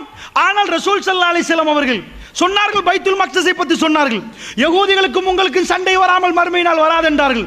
இந்த மஸ்ஜிதுல் அக்ஸாவுடைய போராட்டத்தை ரசூலுல்லாஹி ஸல்லல்லாஹு அலைஹி வஸல்லம் சொன்னார்கள். எங்கே ஈசா நபி வருவார் என்று சொன்னார்கள். எல்லாம் பேசின ரசூலுல்லாஹ் ஒரு சில ஊர்களை சொல்லி காட்டினார்கள். ஒன்று துருக்கி, நான் சொன்ன ஹல்பை அலப்போவை தாண்டினால் துருக்கி. இதோட இஸ்தான்புலை சொன்னார்கள். இஸ்தான்புல் என்றால் இவருடைய தலைநகரம் அல்லாஹ்வுடைய நிலையார்களே. இலங்கைக்கு எப்படி ஒரு தலைநகரம் இருக்கிறதோ துருக்கியுடைய தலைநகரம் தான் இஸ்தான்புல். அதே மாதிரி இன்றைக்கு நடக்கக்கூடிய சிரியாவுடைய போராட்டம், இந்த போராட்டத்திலே அலப்போ அல்லது ஹல்புக்கு பக்கத்துள்ள தாபிக் என்ற இந்த ஊர், இந்த ஊர்களை கிறிஸ்தவர்கள் கை வைக்கும் வரைக்கும் லா தகுமுஸ்ஸா, மறுமை நாள் வரவே வரவே வராதென்றார்கள். அல்லாஹ்வுடைய நல்லடியார்களே, இன்றைக்கு ஆரம்பிக்கப்பட்ட இந்த யுத்தம் அந்த யுத்தமா என்ற சந்தேகம் வருகிறது. அதற்காக வேண்டி நான் சொல்கிறேன், ரசூல் ஸல்லல்லாஹு அலைஹி வஸல்லம் சொன்னார்கள், ஒரு சஹாபாக்களை எல்லாம் பார்த்து விட்டு சொன்னார்கள், ஒரு காலம் வரும் என்றார்கள். எப்படிப்பட்ட காலம் என்றால் ஒரு யுத்தம் நடக்கும் என்றார்கள், அந்த யுத்தம் முடிய மறு யுத்தம் நடக்கும் என்றார்கள், அந்த யுத்தம் முடிய மறு யுத்தம் நடக்கும் என்றார்கள். இப்படியே ஒரு யுத்தம் முடிய இன்னொரு யுத்தத்தை அந்த மக்களுக்கு அல்லாஹ் வாக்களித்துக் கொண்டே இருப்பான் என்றார்கள். திடீரென்று ரசூல் ஸல்லல்லாஹு அலைஹி வஸல்லம் சொன்னார்கள், ஒரு இருட்டிலே, ஒரு இரவிலே, இருட்டு நேரம் அதிபயங்கரமான பிரச்சனையோடு தத்தளிப்பார்களே, அதைவிட பயங்கரமாக அந்த மக்கள் தத்தளிப்பார்கள். உலகம் அவர்களை விட்டு கைவிரித்துக் கொள்வார்கள். ஆனால் யுத்தம் முடியவே முடியாது. மறுபடி ஒரு யுத்தம் வரும் என்றார்கள். இது வந்து கொண்டே இருக்கும் என்றார்கள். அங்கே ஜிஹாது நடந்து கொண்டே இருக்கும் என்றார்கள். ஹத்தா, எது வரைக்கும் தெரியுமா? மறுமை நாள் வரும் வரைக்கும் நடக்கும் என்றார்கள் ரசூலுல்லாஹ். கடைசி நேரம் வரும் வரைக்கும் நடக்கும் என்றார்கள். திடீரென்று ரசூலுல்லாஹ் மௌனமாகிவிட்டு சொன்னார்கள், அது எந்த பூமி தெரியுமா என்றார்கள். சஹாபாக்கள் பார்த்தார்கள். ரசூலுல்லாஹ் விரலை நீட்டினார்கள். ஷாம் என்றார்கள் ரசூலுல்லாஹ். எப்படி நீட்டினார்கள் தெரியுமா? ஷாம் என்று நீட்டி மடக்கவில்லை. சஹாபாக்கள் சொன்னார்கள், ரசூலுல்லாஹ் ஷாம் என்று நீட்டிக்கொண்டே இருந்தார்கள். எந்த அளவுக்கு நீட்டினார்கள் என்றால் ரசூலுல்லாஹ் களைப்பாகி விட்டார்கள், அவருடைய விரல் வலிக்கிறது என்று ஆகிற நிலைமை வரைக்கும் விரலை நீட்டிக்கொண்டு ஷாம் என்றார்கள்.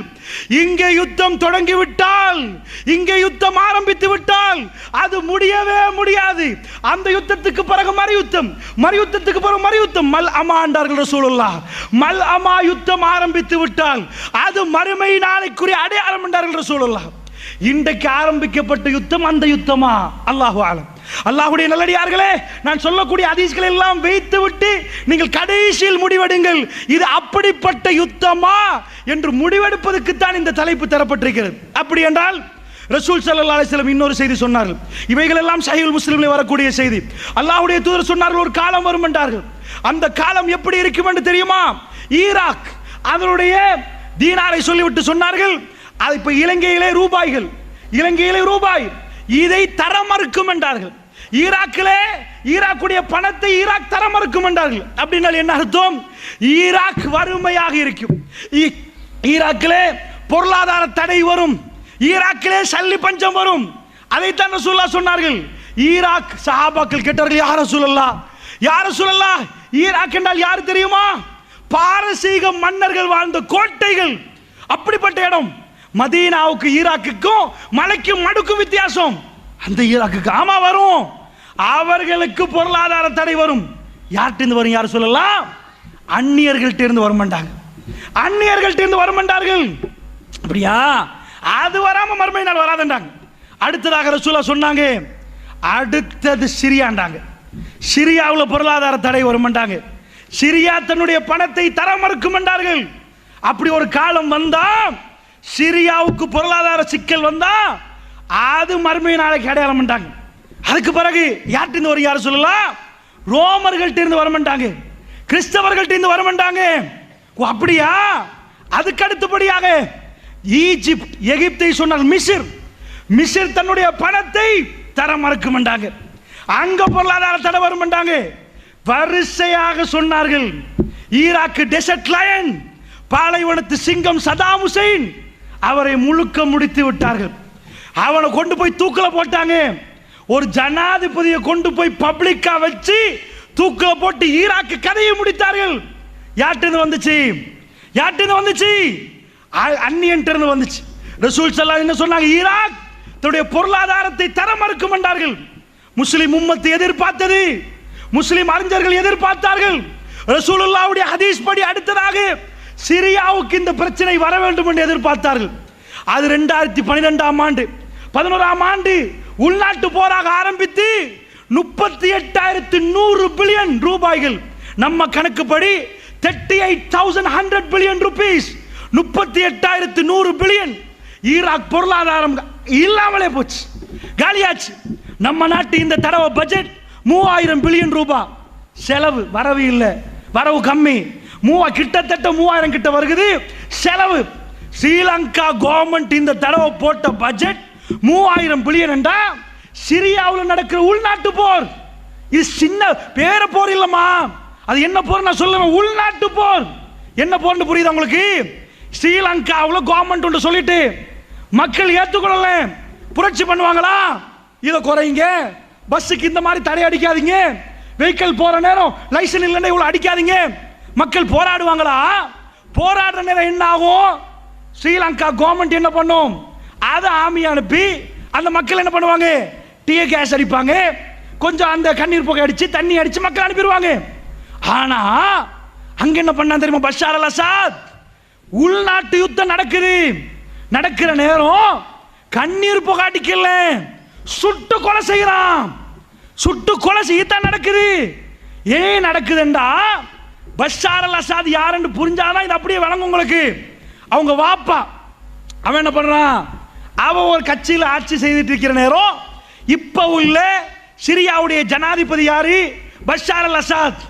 அவன் ஒரு கண் டாக்டர், ஐ ஸ்பெஷலிஸ்ட், கண் வைத்தியர். அவர் ராணுவத்தில் போய் சேர்ந்து 2000 ஆண்டு அவங்க வாப்பா மௌத்தாகிற நேரம் பஷார் அல் அசாத் ராணுவத்தை எடுத்துட்டு வந்து ராணுவ புரட்சி செய்துதான் வர்றான் கவர்மெண்ட்டுக்கு. ஏனண்டா அவன் வந்து நுசைரியாண்ட பிரிவை சேர்ந்தவன். இப்ப உதாரணத்துக்கு இலங்கையில முஸ்லிம்கள் இருக்கிறோம், எங்க சனத்தொகை எப்படின்னு பாப்போமா? இதே மாதிரி அங்க ஷியாக்கள் இருக்கிறாங்க, சுன்னிகள் இருக்கிறாங்க. ஷியா எங்க நுழைஞ்சானோ அங்க சாவு மணி தான். ஷியாக்கள் நுழைஞ்சால் இரத்த ஆறுகள் ஓடும். எத்தனை வீதம் இருக்கிறாங்க? 12 வீதம். எண்ணி பார்த்தா 30 லட்சம் மக்கள். எங்கள்கிட்ட நாங்க 2 கோடி 10 லட்சம் இருக்கிறோம். ஸ்ரீலங்காவில் முழு சிரியா சனத்தொகை 2.5 கோடி. 2.5 கோடி தான் மக்கள். அதுல பஷார் அல் அசாத் இருக்கிறானே, அவன் நுசைரியா பிரிவோட இருக்குது, அவன் 30 லட்சம். மற்றது கிறிஸ்தவர்கள் 10 வீதம் 25 லட்சம். மற்றது துருக்கி மக்கள் இருக்கிறாங்க ஒரு 8 வீதம். அதுக்கு மேல உள்ள 70 வீதமும் அஹ்லு சுன்னா வல் ஜமாத், குர்ஆன் சுன்னாவோட உள்ள மக்கள். அதாவது அஹ்லு சுன்னா வல் ஜமாத் 70, மற்ற 30 தான் பிரிச்சு போடலாம். இதுல இவன் கூட்டம் எவ்வளோ? 2.5 கோடி மக்கள்ல 30 லட்சம். அப்ப ஏன் அந்த மக்கள் இவருக்கு கீழே இருக்கணும்? நுசைரியா யாருன்னு தெரியுதா? ஈரான் கவர்மெண்ட் இருக்கு பாருங்க, ஈரான் இந்த நுசைரியாவை பார்த்து காஃபிரான். இவனும் ஷியா அவனும் ஷியா. இந்த ஷியா என்ன பண்றான்? ஈரான் சொல்றான் அவன் காஃபிரான். எப்படி அவன் காஃபிரானா? இவங்க ஷியாக்கள் அத்துமீறின ஆட்கள். இவங்க யாரண்டா?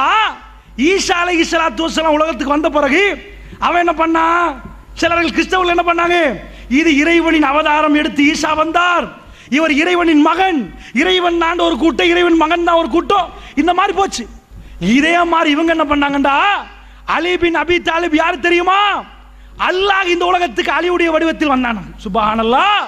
அலி ரலியல்லாஹு தூக்கி எங்கேயோ வச்சு ஷியாக்கள்ல ரொம்ப மோசமான ஜாதி. இவர்கள்ட்ட ஒரு கொள்கை என்ன தெரியுமா? அஹ்லு சுன்னா வல் ஜமாத்தை கொண்டா நன்மை, இரத்த ஆறு ஓடினா நன்மை, கொல்ல அவர்களை. இந்த கொள்கையில் உள்ளவர்கள் என்ன பயன்படுத்தினான் தெரியுமா? என்னையே இல்லாமலாக்க பாக்குறீங்களா? அவன் மக்களை கொல்றான். தன்னுடைய நாட்டு மக்களை ராணுவத்தை போட்டு கொல்ற நேரம் அங்கால 4 படம் வருகுது. ISIS வருகுது, ஜபஹத்து நுஸ்ரா வருகுது, துருக்கியில இருந்து ஒரு படம் வருகுது, மக்கள் சார்புல வெளியில இருந்து கொஞ்சம் படம் வருகுது. இவன் தன் கவர்மெண்ட்ல உள்ள ராணுவத்தை அடிக்கிறான். இப்ப அந்த கவர்மெண்ட் சிறிய ஆர்மி அடிக்குது மக்களுக்கு. மக்கள்கிட்ட ஆயுதம் இல்லையா? அந்த பக்கத்து ஆளால் கொஞ்சம் கொடுக்குறாங்க. 2 பேர் அடிக்கிற நேரம் அவன் கவர்மெண்ட் தோக்க பாக்குது. இப்பதான் அழிக்கிறதுக்கு யாரை எடுக்கிறான்? ரஷ்யாவை மேலால எடுக்கிறான். ரஷ்யா விமானங்கள் வருகிறது, ஈரானை கீழால எடுக்கிறான். தரைய மார்க்கமாக ஈரான், ஆகாய மார்க்கமாக ரஷ்யா போம்பைய போட்டு ஒன்றுமில்லாமல் ஆக்குறான். யுத்தத்தில் ஹல்பு மக்கள் அகதிகளாகவே மாறுறார்கள். வீடு வாசல் ஒன்றுமே இல்லை, அடிச்சுட்டா ஹல்ப. எத்தனை பேர் இருக்கிறான் ஹல்புல? இந்த கொழும்பு மார்த்த ஹல்பண்டா பெரிய இடம், 25 லட்சம் பேர் இருக்கிறாங்க. 2.5 மில்லியன் அவ்வளவு மக்கள் உள்ளத ரஷ்யாவை கொண்டு வந்து அழிக்கிறான். முஸ்லிம் அழிக்கிறான். பஷார் அல் அசாதை பொறுத்தளவில் அவனை பத்தி இந்த இரவுல நீங்க எல்லாம் துவா செய்ய வேண்டும், அவனுக்கு எதிராக துவா செய்ய வேண்டும் என்பதுக்கு சொல்றேன். பஷார் அல் அசாத் யாரு தெரியுமா? கிறிஸ்மஸ் கொண்டாடுறாங்க 5 வருஷத்துக்கு பிறகு. சிரியா பிரச்சனைக்கு பிறகு 5 வருஷத்துக்கு பிறகு ஒரு ஊர்ல சர்ச்சில் கிறிஸ்மஸ் கொண்டாடுறாங்க. வீடியோ பார்க்கிறேன்னு நான் அசந்து போயிட்டேன். ஏனண்டா பஷார் அல் அசாத் போறான், சிரியா கவர்மெண்ட் தலைவன். அவன் பக்கத்தில் ஒரு பொம்பளை, அந்த பொம்பளை தலையில போட்டு இல்லை, சரிப்பா ஏதாவது இப்படி போட்டு அதுவும் இல்லை, களத்திலையோ எதுலையுமே போட்டு இல்லை, அசல் வெள்ளைக்காரி. பக்கத்தில் போறாங்க, போனா முழுக்க கருப்பு உடுத்த, தலையை மறைச்சி எல்லாத்தையும் மறைச்சி அபாயா போட்டு ஸ்காப் போட்ட பெண்கள், முழுக்க கருப்பு. கை கொடுக்குறான், அவ்வளோ பெண்கள் கையை கொடுத்துட்டு ஹக் பண்ணி கொள்றாங்க. ஓ, முஸ்லீம் பொம்பளை இப்படி செய்ய மாட்டாங்களே, கை கொடுக்க மாட்டாங்களேன்னு பார்த்தா அது சர்ச். அங்க உள்ள கிறிஸ்தவ பெண்கள் எப்படியா எங்க நாட்டில் மாறி நாங்க இஸ்லாமிய அடிப்படையில் எல்லாத்தையும் மறைக்கிறோமே, தலையில இருந்து உடம்புல இருந்து கை வரைக்கும் எல்லாத்தையும் மறைக்கிறோங்க. அவ்வளோத்தையும் மறைச்சா அது யாருப்பா வெள்ளைக்காரி பக்கத்திலே போறான்னு பார்த்தா அஸ்மா அல் அசாத் பொண்டாட்டி, ஐரோப்பால படிச்சவன், தலையில இல்ல மேல இல்ல அசல் வெள்ளைக்காரி பொண்டாட்டி போறா. கிறிஸ்தவ பாதிரியார்கள் உள்ள அந்த இடத்துல கிறிஸ்தவர்கள் முழுக்க மறைச்சிருக்கிறாங்க. சுப்ஹானல்லாஹ், கம்யூனிசத்தை கொண்டு வந்து அப்படியே அந்த சிரியாவில் வைக்கிற இஸ்லாமிய சப்ஜெக்ட் ஒன்றுமே இல்லை. இவன் தான் பஷார் அல் அசாத். இவன் என்ன பண்றான்? பிடிச்சி எங்க ஆட்கள் எல்லாத்தையும் கொள்றான். அஹ்லுஸ் சுன்னா வல் ஜமாத் என்றால் நானும் நீங்கள் உட்கார்ந்து இருக்கிறோமே, இந்த உறவுகள் தாங்க பாதிக்கப்படுறாங்க. அல்லாஹ்வுடைய நல்லடியார்களே, இந்த யுத்தத்தை வந்து ஏன் மறுமை நாளோட சேர்க்கிறோம்டா, இங்க ஒரு பெரிய இடியாப்ப சிக்கல் இருக்குது. என்ன இடியாப்ப சிக்கல் தெரியுமா? மக்கள் தரப்புல போராடுறதுல நல்லவங்களும் இருக்கிறாங்க. இப்ப சிரியா தரப்பு இருக்கேன்னு வைங்களேன், அதுல ஷியாக்கள் வந்து போராடுறாங்க. மக்கள் தரப்பு இருக்கு பாருங்க, துருக்கி கலைய தலையிடுது, ISIS தலையிடுது. இவங்கெல்லாம் நல்ல ஆட்களா? அங்க பெரிய பிரச்சனை விளங்குதா உங்களுக்கு? இப்ப உதாரணத்துக்கு நாங்க ஒரு படையை இருக்கிறேன்னு வைங்க, ஒரு பேச்சுக்கு நாங்க போய் ஃபைட் பண்றோம், ஒன்றுக்கு எதிராக ஃபைட் பண்ற நேரம் எங்க படையில 10 பேர் இருக்கிறான், 10 படை, 10மே நல்லவன் இல்லை. நாங்க ஒரு கெட்டதுக்காக போராடுறோம், எங்கள்கிட்ட உள்ள 10 படையும் சந்தேகம். அந்த மாதிரியான படைகள் தான் இதெல்லாம். இதுவரைக்கும் உலகத்தில் ISIS ஒண்ணுமே புரியல. யாருப்பா இந்த ISIS? நல்லவனா கெட்டவனா? கேள்விக்குறியா தான் இருக்குது. ஏன் கேள்விக்குறியா இருக்குது? இது அமெரிக்காவே வாசல திறந்த மாதிரி இருந்துச்சு. ஈராக் எப்படி ISIS உண்டாச்சு? ஈராக்கு யுத்தம் முடிய 3.5 லட்சம் பேரை கொண்டு போய் பெரிய ஜெயில அடைக்கிறான். அடைச்சா எப்படி வெளியாகுறாங்க? ஜெயில உடைச்சி வெளியே பாயிறான். வெளியே பாஞ்சா எது இப்ப மாடர்ன் ஆயுதமோ, நவீன ஆயுத களஞ்சியம் உண்டு ஜெயிலுக்கு பக்கத்திலே. பெரிய ஒரு ஸ்டோர் அமெரிக்காட, எல்லா ஆயுதம் இருக்குது, நவீன ரகமான ஆயுதம். இந்த 3.5 லட்சம் பேர் என்ன பண்றாங்க? ஜெயில இந்த உடைச்சிட்டு வந்த உடனே ஆயுத களஞ்சியம் உடைக்கிறாங்க. உடைச்சு அதுல உள்ள ஆயுதத்தை எடுத்து ஈராக்கு வழியாக அப்படியே உள்ள நுழைஞ்சு சிரியாக்குள்ள போடுறாங்க. இப்ப என்ன பிரச்சனைடா, அமெரிக்கா இவ்வளவு கூமுட்டையா? வெளிக்கடை ஜெயில இருந்தே பாயலாம் இருக்குது, போகம்பர்ல இருந்தே பாயலாம் இருக்குது. 3.5 லட்சம் பேரை ஈராக்கில் அடக்கி வச்சு ஜெயில இருந்து பாய்ந்தார்களாம். பாஞ்சா சரி சரி, ஜெயில உடைச்சுட்டான்னு வைங்களேன், அவன்கிட்ட உள்ள அந்த மாதிரி பிரிசன் எல்லாம் உடைச்சிட்டான். உடைச்சா இங்க இருந்து போய் ஆயுத களஞ்சியத்தில் கை வைக்க காட்டியும் இவன் எங்க பார்த்தான்? மேல பார்த்தானா? அப்ப நான் சொல்லல அமெரிக்கா உருவாக்கின படைன்னு சொல்லல. அமெரிக்கா ஆயுதத்தை கொடுக்கும் வரைக்கும் பார்த்து கொண்டிருந்தான். ஏன் பார்த்தான் தெரியுமா? அவன் வேலையே ஆயுதத்தை கையில கொடுத்த நீங்க சண்டை பிடிப்பீங்க, ஃபைனலி நான் வருவேன் சமாதானம் சொல்லி ஒரு அடி அடிச்சு எல்லாத்தையும் முடிச்சிருவேன். விளங்குதா? இதான் வேலை. அதனால ISIS ஆயுதம் கிடைத்தது உலகத்தில் பெரிய சந்தேகம். நவீன ரகமான ஆயுதம் கொஞ்சம் நெஞ்ச இல்ல, அவ்வளவு ஒட்டஞ்சு சாம்பலாக்கி அந்த ஆயுதங்களை தூக்கி கொண்டுதான் சிரியாவுக்குள்ள நுழைகிறாங்க. அப்ப அல்லாஹ்வுடைய நல்லடியார்களே, இதுக்குள்ள போற கூட்டத்தில் ஜபஹத்து நுஸ்ரா யாருன்னு விளங்குது இல்ல, ISIS அதுக்கால வருகிறது. வந்து எல்லாரும் ஒன்று சேர்றார்களே, நாளைக்கு இந்த நல்ல மக்களுக்குள்ள யுத்தம் வரலாம் என்ற சந்தேகம் வருகிறது. இதுக்கு முன்னாடி சந்தேகப்பட்டா யுத்தம் நடந்தா இன்னும் ஸ்ரீலங்கா ராணுவமும் LT டீம் ஓகே அவ்வளவுதான் வருது. இது அவன் தூக்கிட்டு வாரான், இவன் தூக்கிட்டு வாரான், அவன் தூக்கிட்டு வாரான். நாளைக்கு நீங்க சண்டை பிடிக்க மாட்டீங்களா? ஷையுல் முஸ்லிம்ல தெளிவா வருகிறது. ரசூலுல்லாஹ் ஒரு துஆ கேட்கிறாங்க, யா அல்லாஹ் என்னுடைய உம்மத்தை, அடுத்த மக்கள் இருக்கிறார்களே அவர்களை வச்சு எங்க உம்மத்தை, எங்க நாடுகளை பிடிச்சிட விடக்கூடாது யா அல்லாஹ், எங்க மண்களை அவர்கள் கையில கொடுத்துறாதே யா அல்லாஹ். அல்லாஹ் ஏத்துக்கொள்றான். என்ன ஏத்துக்கொள்றான்? ஒட்டுமொத்த ஏரியாவையும் கொடுக்க மாட்டேன், உங்களுக்குள்ள சண்டை பிடிப்பீங்க, நீங்க உங்களுக்குள்ள சண்டை பிடிப்பீங்க, அதெல்லாம் ஒண்ணும் பண்ண இயலாது, நீங்கள் சண்டை பிடித்துக் கொள்வீர்கள் என்றார்கள் ரசூலுல்லாஹ். அல்லாஹ் அதை மறுத்து விட்டார் என்றார்கள். வெளியில இருந்து வந்து எங்களுடைய முழு பிரதேசத்தை பிடிக்க மாட்டார்கள், சின்ன சின்ன இடம் பிடிப்பாங்க, ஆனா உங்களுக்குள்ள சண்டை வரும் என்றார்கள் ரசூல் ஸல்லல்லாஹு அலைஹி வஸல்லம் அவர்கள். அப்ப என்ன சண்டை வருவது? இந்த யுத்தம் முடிஞ்சா கூட இன்னொரு யுத்தம் சிரியால வரலாம், அது முடிஞ்சா இன்னொன்று வரலாம் என்று சொல்ற மாதிரி ஒரு இடியாப்ப சிக்கல் சிரியாவுக்குள் நடக்கிறது. புரியுதா உங்களுக்கு? யுத்தம் எங்கேயோ தொடங்கி எங்கேயோ ஓடுது. அல்லாஹ்வுடைய நல்லடியார்களே, நபிகள் நாயகம் ஸல்லல்லாஹு அலைஹி வஸல்லம் அவர்கள் சொன்னார்கள், இந்த யுத்தத்தோட நான் எப்படி தொடர்பு படுத்துறேன்னு கேளுங்க. கிழக்கு பகுதியில் இருந்து நீதமான ஒரு படை கிளம்பும் என்றார்கள், மிக நீதமான ஒரு படை கிளம்பும் என்றார்கள். கிழக்கு பகுதி என்று சொன்னால் ஷாமுடைய இடம். இங்கிருந்து நீதமான ஒரு படை வந்தால் அந்த படை அப்படியே ஜஸீரத்துல் அரபுக்குள், மக்கா மதீனாவுக்குள் நுழைய ஆரம்பிக்கும். அந்த நேரத்திலே ஒரு மன்னருடைய 3 பிள்ளைகள் ஆட்சிக்காக வேண்டி போராடி கொண்டிருப்பார்கள். வாப்பாவுட்டு இருந்து இவர் எனக்கு ஆட்சி வேணும் என்று கேட்பார், அவர் அவருக்கு ஆட்சி வேணும் என்று கேட்பார்.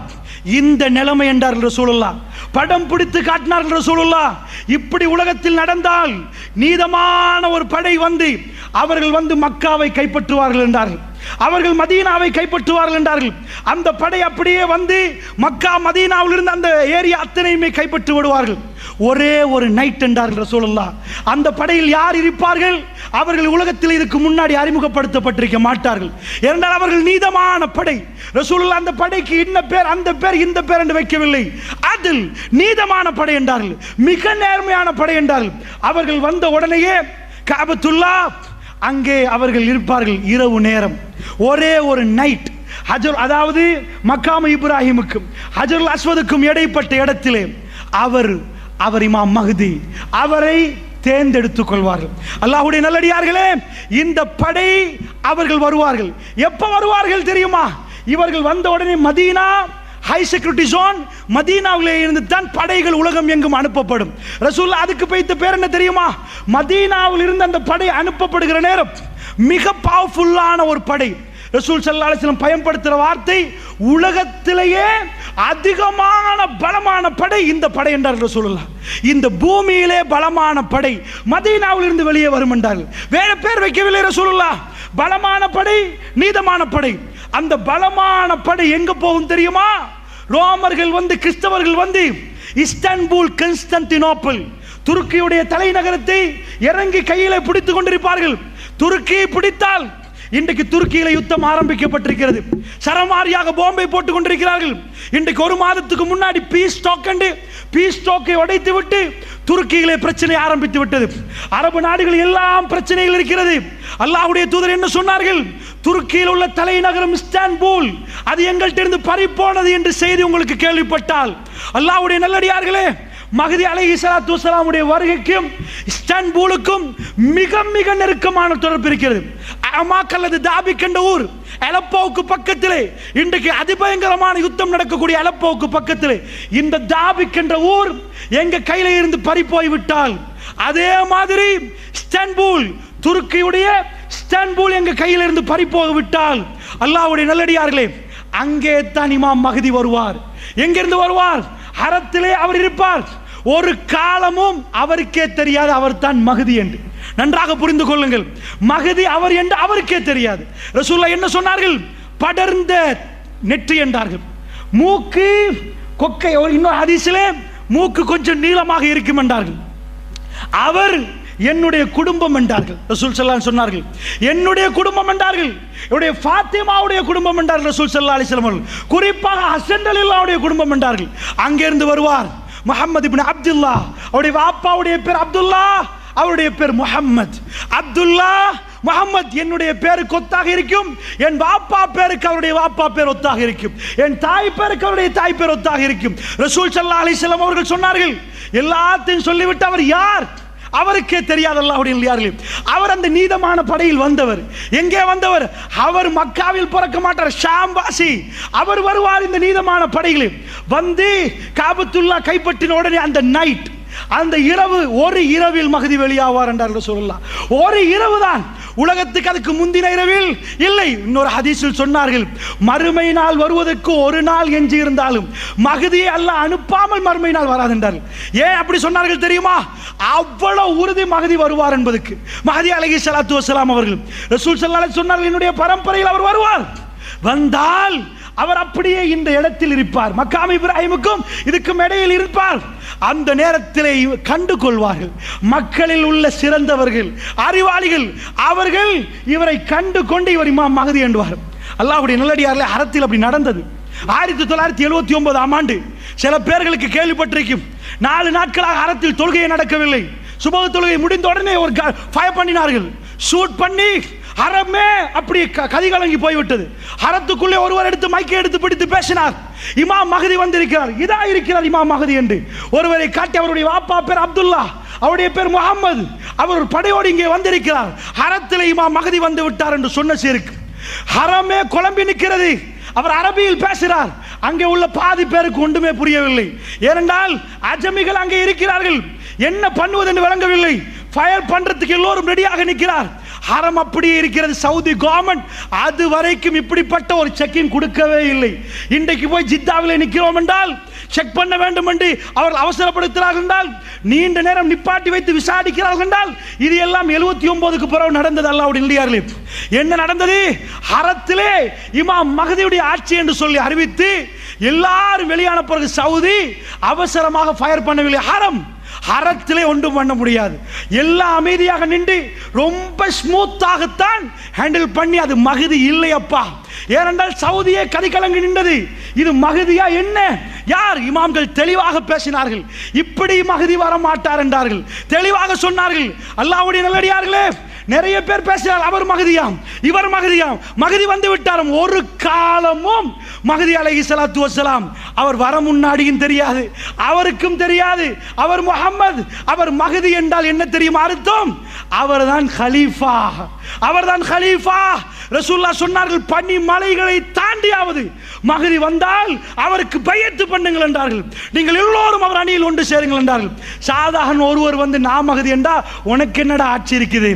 மஹதிக்கு என்ன கிடைக்கும் தெரியுமா? ஜஸீரத்துல் அரப் அவர் கையில் இருக்கும்.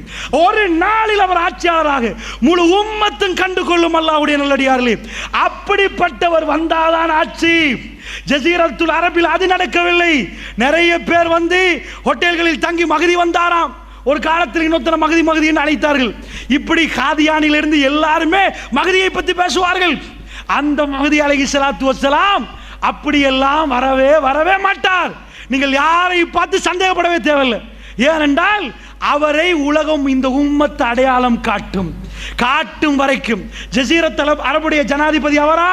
அவர் மஹதி. அப்படி வந்தாரா? மதீனாவை அவர் படை அனுப்பக்கூடிய சென்ட்ரல் பாயிண்டாக அனுப்பி உலகம் எங்கும் படைகள் போகும் என்றால் ரசூலுல்லாஹ். மதீனாவிலிருந்து போகும். இந்த உலகத்திலே, இந்த பூமியிலே மிக பலமான படை மதீனாவிலிருந்து வெளியாகும். எங்கே போகும் தெரியுமா? கான்ஸ்டன்டினோப்பிளுக்கு போகும் என்றால் ரசூலுல்லாஹ். துருக்கியுடைய தலைநகரம் இன்றைக்கு இஸ்தான்புல் என்ற பேர். கான்ஸ்டன்டினோப்பிளுக்கு போனால் அங்கே உள்ளவர்கள் சொல்லுவார்கள், கிறிஸ்தவர்கள், எங்களுக்கு இவர்களுக்கும் போராட்டம், நீங்க எதுக்கப்பா வந்தீங்க? உங்களுக்கு எங்களுக்கு என்ன இது? படையில் போனவர்கள் சொல்லுவார்கள், இல்லை, எங்களுடைய உறவுகள், நாங்கள் விடமாட்டோம் என்றார். அல்லாஹ்வுடைய நல்லடியார்கள் ரசூலுல்லாஹ் சொன்னார்கள், அந்த படையை 3ஆக பிரித்தார்கள். அந்த மிக பலசாலியான படையில் முனாஃபிக்கள் இருந்தார்கள். 3ஆக ரசூலுல்லாஹ் பிரித்தார்கள். அதிலே ஒரு கூட்டம் புறமுதுகுட்டு ஓடுவார்கள். அல்லாஹ் ஒருபோதும் அவர்களை மன்னிக்க மாட்டான் என்றார்கள் ரசூலுல்லாஹ். அதில் இன்னொரு கூட்டத்தை ரசூலுல்லாஹ் சொன்னார்கள், அவர்கள் அந்த யுத்தத்திலே ஷஹீதாக்கப்படுவார்கள்.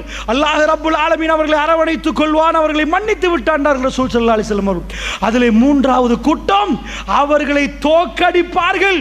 அந்த நேரத்தில் இஸ்தான்புல் மீண்டும் எங்கள் கையில் வந்தால் ஈசா நபியுடைய வருகை நெருங்கிவிட்டது என்ற அடையாளம். அல்லாஹ்வுடைய நல்லடியார்களே, இஸ்தான்புல் எங்கள் கையிலிருந்து போய் வர வேண்டும். இன்றைக்கு இஸ்தான்புல் போகுமா என்ற சந்தேகம் எழும்பக்கூடிய யுத்தம் வந்திருக்கிறது. ஆப்கானிஸ்தானை அடித்தார்கள், உள்நாட்டு போர், அல் கைதா என்றார்கள், தாலிபான் என்றார்கள், அடித்துக் கொண்டார்கள், சண்டைகள் வந்தது. கடைசியில் அமெரிக்கா தலையிட்டு அதை கையில் எடுத்தார்கள். ஈராக் யுத்தம் என்றார்கள், அது இது என்றார்கள். கடைசியில் அமெரிக்கா கையிட்டு அவர்கள் கைகளை வந்து விட்டது. அல்லாஹ்வுடைய நல்லடியார்களே, இதே மாதிரி அவர்கள் அப்புறம் பொம்மைகளை போட்டு ஆட்சியை நடத்தி கொண்டிருப்பார்கள். இதே மாதிரி இப்போ துர்க்கி யுத்தம் ஆரம்பிக்கப்பட்டிருந்தால், இதே சிரியாவுடைய யுத்தம் ரசூலுல்லாஹ் சொன்ன மல்அமாவாக இருந்தால், இது முடியவே முடியாமல் அடித்துக் கொண்டே இருந்தால், அல்லாஹ்வுடைய நல்லடியார்களே, கடைசி நேரம் ஷாமிலிருந்து தான் அந்த ஜிஹாது படை வெளியாகும். அல்லாஹ்வுடைய நல்லடியார்களே, ஏன் நான் ஷாமிலிருந்து சொல்கிறேன் தெரியுமா? மஹ்தி அலைஹிஸ்ஸலாத்து வஸ்ஸலாமுடைய படையில் பெரும் பகுதி சிரியா மக்கள். அல்லாஹ்வுடைய நல்லடியார்களே, நான் இதை கட்டி சொல்லவில்லை. சஹீஹுல் முஸ்லிமிலே மிக தெளிவாக வருகிறது. அவர்கள் போய் இஸ்தான்புலை பிடிப்பார்கள். பிடித்தால் ஷைத்தான் வெளியே வந்து கத்துவான். ரசூலுல்லாஹ் சொன்னார்கள், தஜ்ஜால் வெளியே வந்து விட்டான், தஜ்ஜால் வந்து விட்டான். ஓடுவார்கள் அந்த ஜிஹாது படை. எங்கே ஓடுவார்கள் தெரியுமா? ஹதீஸில் தெளிவாக வருகிறது, சிரியாவுக்கு ஓடுவார்கள். ஏன் சிரியாவுக்கு ஓடுவார்கள் தெரியுமா? தன்னுடைய மனைவி மக்களை பாதுகாப்பதற்காக வேண்டி சிரியாவுக்கு ஓட்டம் எடுப்பார்கள். ஏன்? தஜ்ஜால் வந்து விட்டால். அண்டர்லைன் பண்ணுங்க, சிரியா. ஏன் சிரியாவுடைய மனைவி மக்கள்? அது சிரியாவுடைய படை. அல்லாஹ்வுடைய நல்லடியார்களே, ஜிஹாதிலே பட்டு பட்டு பட்டு கடைசி யுகம் வருகிற நேரம் சிரியாவில் இருந்து தான் அந்த மிக பலசாலியான படை. ஷாம் மண்ணில் இருந்து பலஸ்தீனத்திலே ஜிஹாது போராளிகளை நீங்கள் பார்க்கலாம். உம்மாமார்கள் மோந்து மோந்து பிள்ளைகளை அனுப்புகிறார்கள். ஃபீ சபீலில்லாஹ், அல்லாஹ்வுடைய பாதைகளை போங்கள் என்று சொல்கிறார்கள். இந்த ஷாம் மண்ணு மறுமை நாள் நெருங்கி விட்டது என்று சொல்வதற்கான மஸ்ஜிதுல் அக்ஸாவுக்கான போராட்டம் அது தொடங்கி நடந்து கொண்டிருக்கிறது. யகூதியுடைய கணக்குகள் பிழையாகிவிட்டது. யகூதிகள் மிலேனியம் என்று பெயர் வைத்தார்கள். ஏன் பெயர் வைத்தார்கள்? மலிக்குஸ் சலாம். தெளிவாக பேசினார்கள் அவர்கள் சொன்னார்கள், கிங் ஆஃப் பீஸ், சமாதானத்தின் அரசனை 2000 ஆண்டு நாங்கள் எதிர்பார்க்கிறோம் என்றார்கள். யாரப்பா சமாதானத்தின் அரசன்? தஜ்ஜால். தஜ்ஜாலை எதிர்பார்த்தார்கள். அல்லாஹ்வுடைய நல்லடியார்களே, அது மிலேனியமாக பரப்பப்பட்டது. வீடியோக்களை அவர்கள் போட்டு வைத்திருந்தார்கள் மஸ்ஜிதுல் அக்ஸாவில் லைவ் டெலிகாஸ்ட் பண்ண. தஜ்ஜால் வருவானாம், கிங் ஆஃப் பீஸ், அதை வேர்ல்ட் வைட் லைவ் டெலிகாஸ்ட் பண்ணுவதற்கு போட்டார்கள். ஏமாந்து 17 வருடங்கள் ஆகிவிட்டது. 17 வருடங்கள் ஆகிவிட்டது. அவர்கள் தஜ்ஜாலை எதிர்பார்க்கிறார்கள். ரசூலுல்லாஹ் சொன்னார்கள், ஈரானில் உள்ள ஒரு ஊர் இருக்கிறது, அஸ்பஹான், அரபியில் அதோடைய பேர், இங்கிலீஷ்ல இஸ்பஹான். ரசூலுல்லாஹ் சொன்னார்கள், சஹீஹுல் முஸ்லிம் நினைக்கிறேன், அஸ்பஹானிலே 70,000 யூதர்கள் தைலசான் என்ற பச்சை நிற யூதர்களுடைய ஆடை அணிந்து கொண்டு தஜ்ஜாலை பின்தொடருவார்கள் என்றார்கள். அல்லாஹ்வுடைய நல்லடியார்களே, போய் இன்டர்நெட்ல அடித்து பாருங்கள். இஸ்பஹான், அஸ்பஹான், நிறைய ஊர்கள் இஸ்லாமிய ஊர்களாக மாறிவிட்டது. இஸ்லாம் அவைகள் எல்லாம் பிடித்து விட்டது. ஆனால் இன்றைக்கு அண்டையில் இருந்து ரசூலுல்லாஹ் என்ன சொன்னார்கள்? யூதர்களுடைய மிக புனிதமாக, அதாவது யூதர்கள் பிடிவாதமாக உள்ள மண் தான் அஸ்பஹான். இன்றைக்கும் ஈரானிலே யூதர்களுடைய ஏரியா தான் அஸ்பஹான். 70,000 யூதர்கள் தைலசான் என்ற ஆடையோடு தஜ்ஜாலை பின்தொடர்வார்கள். இன்றைக்கும் அந்த ஊர் தயாராக இருக்கிறது. இதுவரைக்கும் அங்கே இஸ்லாம் நுழையவில்லை. ஸ்பெயின் வரைக்கும் இஸ்லாம் போனது, எங்கெங்கேயோ இஸ்லாம் போனது, ஈரானுக்குள்ளே போக முடியாமல் போனது. ஏன்? ரசூலுல்லாஹ் தெளிவாக சொன்னார்கள், அங்கே இருந்து தான் தஜ்ஜால் வெளியே வருவான், தஜ்ஜால் வெளியே வருவான். அந்த பகுதி ஈராக்குடைய பகுதிகளில் இருந்து தஜ்ஜால் வெளியே வந்தால், குராசான் பகுதியில் இருந்து இவர்கள் 70,000 பேரோடு இவர்கள் அப்படியே தஜ்ஜாலை பின்தொடர்வார்கள். பாபு லூத், பலஸ்தீனத்திலே ஜெருசலத்தில் உள்ள பாபு லூத், லூத் என்ற இடத்திலே வைத்து ஈசா அலைஹிஸ்ஸலாத்து வஸ்ஸலாம் தஜ்ஜாலை கொல்லுவார்கள். அல்லாஹ்வுடைய நல்லடியார்களே, இது எல்லாமே ஷாம். இந்த ரெட் மார்க் எல்லாமே ஷாம். இந்த ஷாமில் இருந்து தான் மறுமை நாளைக்குரிய கடைசி யுக முடிவுக்குரிய போராட்டங்கள், அதிபயங்கரமான யுத்தங்கள் அத்தனையுமே நடக்கும். ரசூலுல்லாஹ் சொன்னார்கள், பலஸ்தீன மண்ணில் ஏற்படுகிற யுத்தம், அந்த யுத்தத்தில் எந்த அளவுக்கு என்றால், முஸ்லீம்களுக்கு எல்லா மரங்களும் முஸ்லீம்களுக்கு சொல்லும், ஹாதா யஹூதியும் மிவராகி, எனக்கு பின்னாடி ஒரு யஹூதி இருக்கிறான், தால் ஒக்குத்துலு, வாரப்பா கொல் அவனை என்று பேசும் ஹர்கத் என்ற ஒரு மரத்தை தவிர. சுப்ஹானல்லாஹ், ஒரு மரத்தை நாட்டி கொண்டு போறார்கள் அல்லாஹ்வுடைய நல்லடியார்கள். யூதர்கள் ஒரு மரத்தை நாட்டி கொண்டு போறார்கள். உலக யுகம் முடிவு நாள் ரசூலுல்லாஹ் சொன்னார்கள், அது அவர்களுக்குரிய மரம் என்றார்கள். அந்த மரத்தை தவிர மற்ற மரங்கள் எல்லாம் உங்களுக்கு சப்போர்ட் பண்ண, நேரடியாக பேசுமா மறைமுகமா அல்லாஹு அலம். ஆனால் அந்த யுத்தம் பல யுகங்களாக நடந்து கொண்டு போகிறது. அவர்களுக்கு முஸ்லிம் நாடை முழுமையாக பிடிக்க முடியுமா? நான் இப்பொழுது சத்தியம் பண்ணி சொல்கிறேன், அல்லாஹ் மீதானையாக உலகத்தில் எந்த முஸ்லிம் நாடும் முழுமையாக அவர்கள் பிடிக்க மாட்டார்கள். இது ரசூலுல்லாஹ்வுடைய செய்தி. நாங்கள் தைரியமாக பேசுவோம்.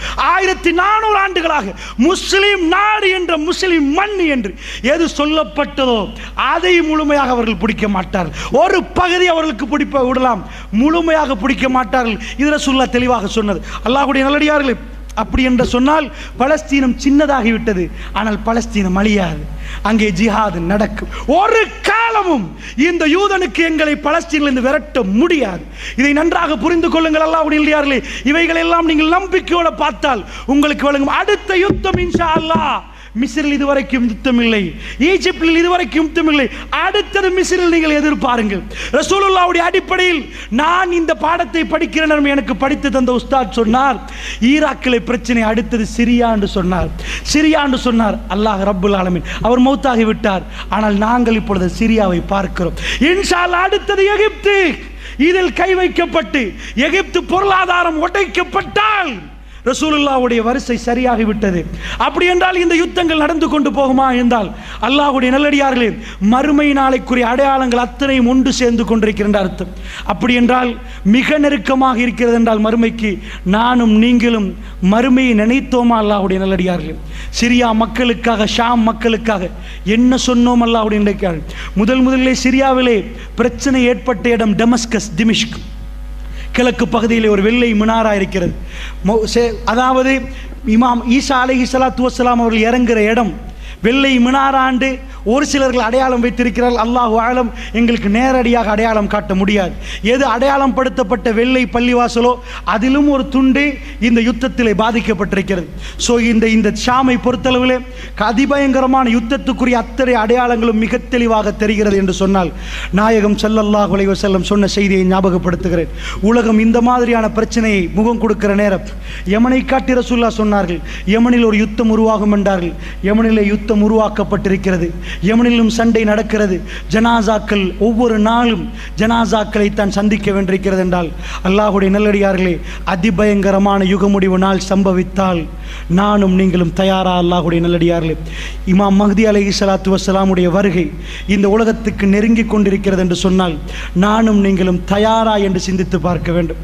அல்லாஹ்வுடைய நல்லடியார்களே, ரசூலுல்லாஹ் சொன்னார்கள், ஒரு யுகம் வரும் என்றார்கள், பசித்த நாய்கள் உணவை கண்டால் எப்படி பாய்வார்களோ அந்த அளவுக்கு மறுமை நாள் நெருங்கிவிட்டால் காஃபிர்கள் முஸ்லிம்களை கண்டு பாய்ந்து கொதறுவார்கள் என்றார்கள் ரசூல் ஸல்லல்லாஹு அலைஹி வஸல்லம். முஸ்லீம் முஸ்லீம் என்று சொல்லப்படுகிற நேரம், லா இலாஹ இல்லல்லாஹ் மொழியப்படுகிற நேரம், அந்த ஒரே வார்த்தைக்காக முஸ்லீம் கொல்லப்படுகிறான். அல்லாஹ்வுடைய நல்லடியார்களே, இந்த உலகத்திலே முஸ்லீமுக்கு வாழ முடியாதாம். காரணம், அவன் முஸ்லீமாம். அல்லாஹ்வுடைய நல்லடியார்களே, ரோஹின்யா முஸ்லீம்களை நீங்கள் எல்லாம் பார்த்திருப்பீர்கள். அர்கான் என்ற ஒரு ஊராகவே வாழ்ந்து கொண்டிருந்தார்கள். அர்கான் என்ற ஊராக வாழ்ந்து கொண்டிருக்கிற நேரம் ரோஹின்யா முஸ்லிம்கள் அவர்கள் பர்மாவுக்குள் உள்ளடக்கப்பட்ட பிறகு அவர்கள் அத்தனை பேரும் விரட்டப்பட்டு நிப்பாட்ட வைத்து சுட்டார்கள். அல்லாஹ்வுடைய நல்லடியார்கள் என்ன காரணம் கேட்டால், ஏனப்பா அவர்கள் செய்த பிழை என்னப்பா? முஸ்லிம் என்றார்கள். முஸ்லிம் என்றார்கள். ரசூலுல்லாஹ் என்ன சொன்னார்கள்? ஒரு காலம் வரும், எப்படி பசித்த நாய்கள் வெறி பிடித்து உணவை கண்டால் பாய்வார்களோ உங்களை கண்டு அப்படி பாய்வார்கள் அப்பா என்றார்கள். சஹாபாக்கள் கேட்டார்கள், யா ரசூலல்லாஹ், அப்பொழுது நாங்கள் அதிகமாக இருப்போமா கொஞ்சமாக இருப்போமா? ரசூலுல்லாஹ் சொன்னார்கள், நீங்கள் அதிகமாக இருப்பீர்கள். சொல்லிவிட்டு சொன்னார்கள், நானும் நீங்களும் இருக்கிறோம். அப்படி இருக்க மாட்டார்கள் அப்பா, வெள்ளத்தில் அடிபட்டு போகிற சருகுகள் போன்றிருப்பார்கள். அதனால் அதிகமாக இருந்து வேலை இல்லை, நீங்கள் அதிகமாக இருப்பீர்கள், ஆனால் வெள்ளத்தில் அடிபட்டு போற சருகுகள் மாறி இருப்பீர்கள். அல்லாஹ்வுடைய நல்லடியார்களே, அப்படிப்பட்ட காலமாண்டு சந்தேகிக்கப்படுகிற அளவுக்கு முஸ்லிம் என்றால் அவன் தீவிரவாதி, முஸ்லிமை கொல்லுங்கள், முஸ்லிமை அடியுங்கள் என்று சொல்லப்படுகிறது. ரோஹின்யா முஸ்லிம்களை அனுப்பினா சுப்ஹானல்லாஹ், யாரு கைவிரிச்சா தெரியுமா? அர்கான்ல இருந்து ஒரு ஆறு ஓடுது. அந்த ஆறு நேரடியா பங்களாதேஷுக்கு செட் ஆகுது. நாயிஃப் என்ற ஒரு ஆறு, அதுல போட்டா வந்தாங்க. நீங்க எல்லாம் பார்த்திருப்பீங்க. சின்ன குழந்தைகளை கையில் வைத்திருந்தார்கள், சாப்பாடு பார்சல் கொடுத்தாங்க. ஸ்ரீலங்கா கூட அந்த வீடியோ பார்த்திருக்க, முழு பேரும் பார்த்தாங்க. அவ்வளவு பேரும் சுமந்து குழந்தைகளை எல்லாம் எடுத்துட்டு வர நேரம் பங்களாதேஷ் போர்டர்ல அவ்வளவு ஆமியை குமிச்சு உள்ள வர வேணான்ட்டாங்க. அழுகிறார்கள், குழந்தைகள் தேம்பி தேம்பி அழுகுது. ஒரு வீடியோ ஒரு ராணுவ வீரருக்கு அப்படி ஃபோக்கஸ் பண்ணப்படுகிறது. அந்த ராணுவ வீரருடைய கண்ணால கண்ணீர் ஓடுது. என்ற குழந்தைகள் அழுகுது, எல்லோரும் அழுகிறார்கள். சாப்பாடு கொடுக்கப்பட்டு போங்கன்னு சொல்லப்படுகிறது.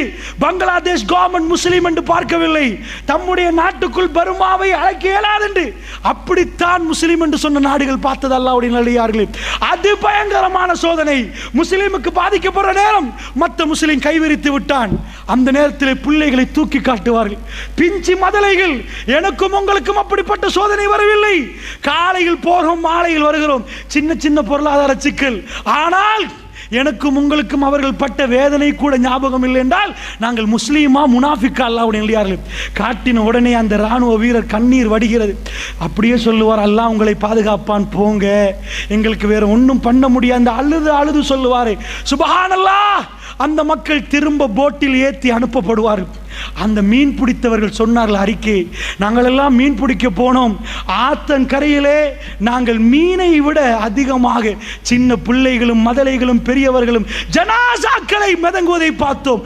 அல்லாஹ்வுடைய நல்லடியார்களே, இந்த முஸ்லிம் உம்மத் வெறி பிடித்த நாய்கள், பசித்த நாய்கள் எப்படி உணவை கண்டால் பாயுமோ அப்படி பாயும் வரைக்கும் லா தக்கூமு ஸாஅ, மறுமை நாள் வராதென்றார்களே ரசூலுல்லாஹ். என்னுடைய மக்கள் பாதிக்கப்பட்டிருக்கிறார்கள். ஜனாசா ஆத்தங்கரை ஓரமாக மிதக்கிறது. அல்லாஹ்வுடைய நல்லடியார்களே, முழு உலகமே பார்த்த ஒரு போட்டோ நிறைய நாளிதழ்களில் தலைப்பு செய்தியாக வந்து உலகமே உழுக்கப்பட்ட ஒரு போட்டோ. கையில் தூக்குற நேரம் தான் நானே வயதை அலைந்து கொண்டேன். ஏனென்றால் வீடியோ கூட வெளியிட்டார்கள். ஒரு கரை ஓரமாக சிரியாவுடைய யுத்தத்திலே கரை ஓரமாக ஒரு குழந்தை, அந்த குழந்தையுடைய அப்படியே முகம் குப்புற அந்த குழந்தை மவுத்தாக இருக்குது. கிட்டத்தட்ட 3-4 வயசு இருக்கும். அதாவது அப்படியே அலை வருகுது, தலையை நலைக்குது, அலை வருகுது, தலையை நலைக்குது. இந்த மாதிரி நலைச்சு போகுது. சுப்ஹானல்லாஹ். ஜனாசாவை தூக்கினால் சின்ன ஒரு குழந்தை. இந்த மாதிரி யுத்தங்களால் முஸ்லீம்கள் பாப்பா கடலில் மௌத்து, உம்மா மௌத்து, அந்த பிஞ்சு குழந்தை கடலிலே அனாதையாக மரணிக்கப்பட்டிருந்தால் அல்லாஹ் ரப்புல் ஆலமீன் அப்படிப்பட்ட சோதனை எனக்கும் உங்களுக்கும் தரவில்லையே.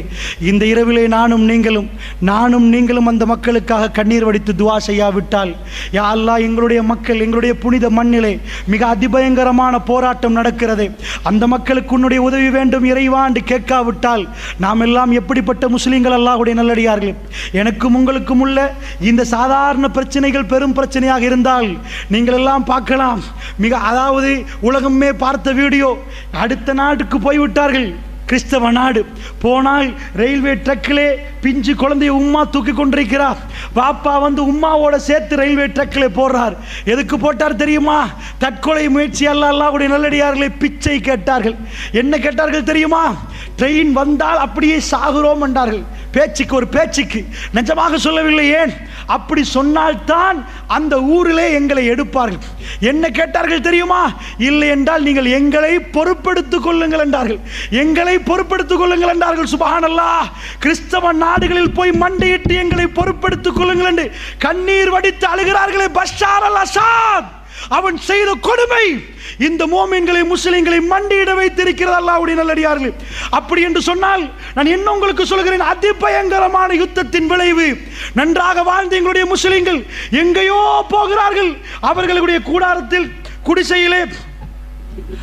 குடிசைகளே கூடாரத்திலே -டிகிரி. அல்லாஹ்வுடைய நல்லடியார்களே, அதிபயங்கரமான கூதல் இருக்கிறார்கள். சாப்பிடுவதற்கு வழி இல்லை. அவர்கள் செய்த குத்தம் என்ன? பஷார் அல் அசாதை முன்னிறுத்தி, இறைவா, இந்த கொடுங்கோலனுக்கு நீயே பார்த்துக்கொள் யா அல்லாஹ் என்று எத்தனை முஸ்லிம்கள் கேட்டீர்கள்?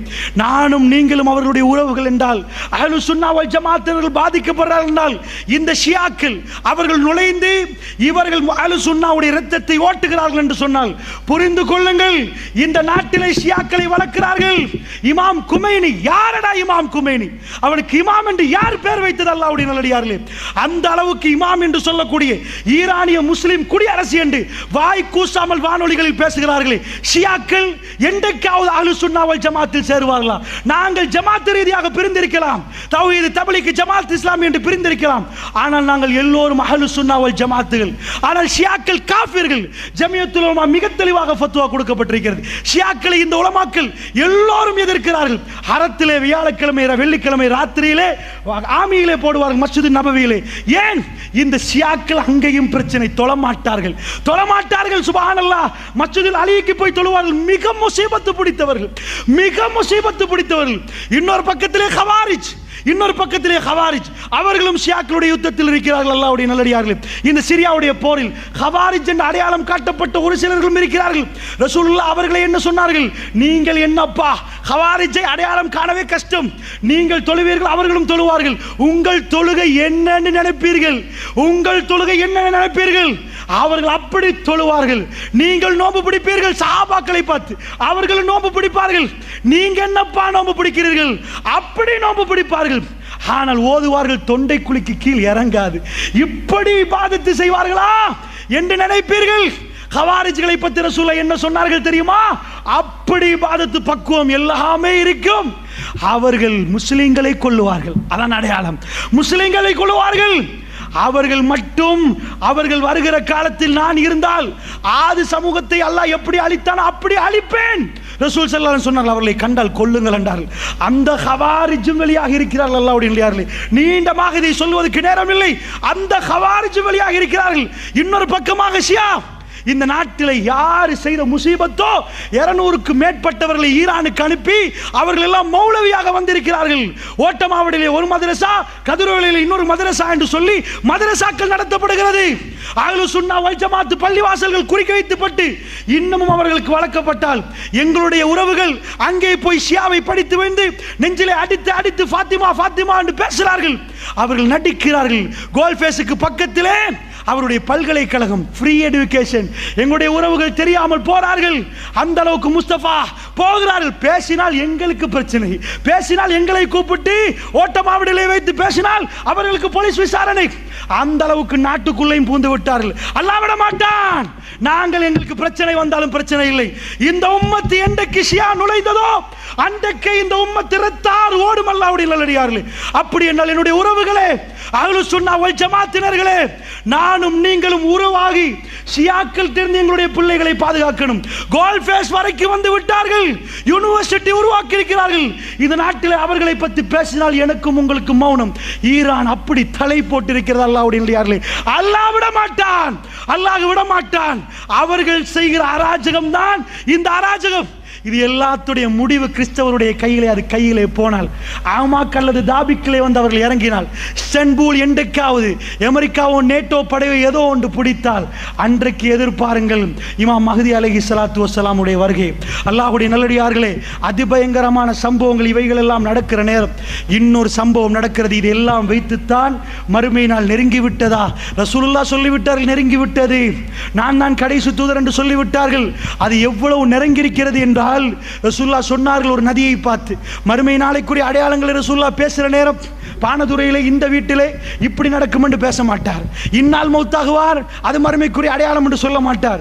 ஏனென்றால் உலகமே பார்க்கணும், உலகமே பேசணும். அந்த மாதிரி விஷயங்களைத்தான் ரசூல் ஸல்லல்லாஹு அலைஹி வஸல்லம் நாவுகளே அல்லாஹ் சொல்ல வைத்தான்.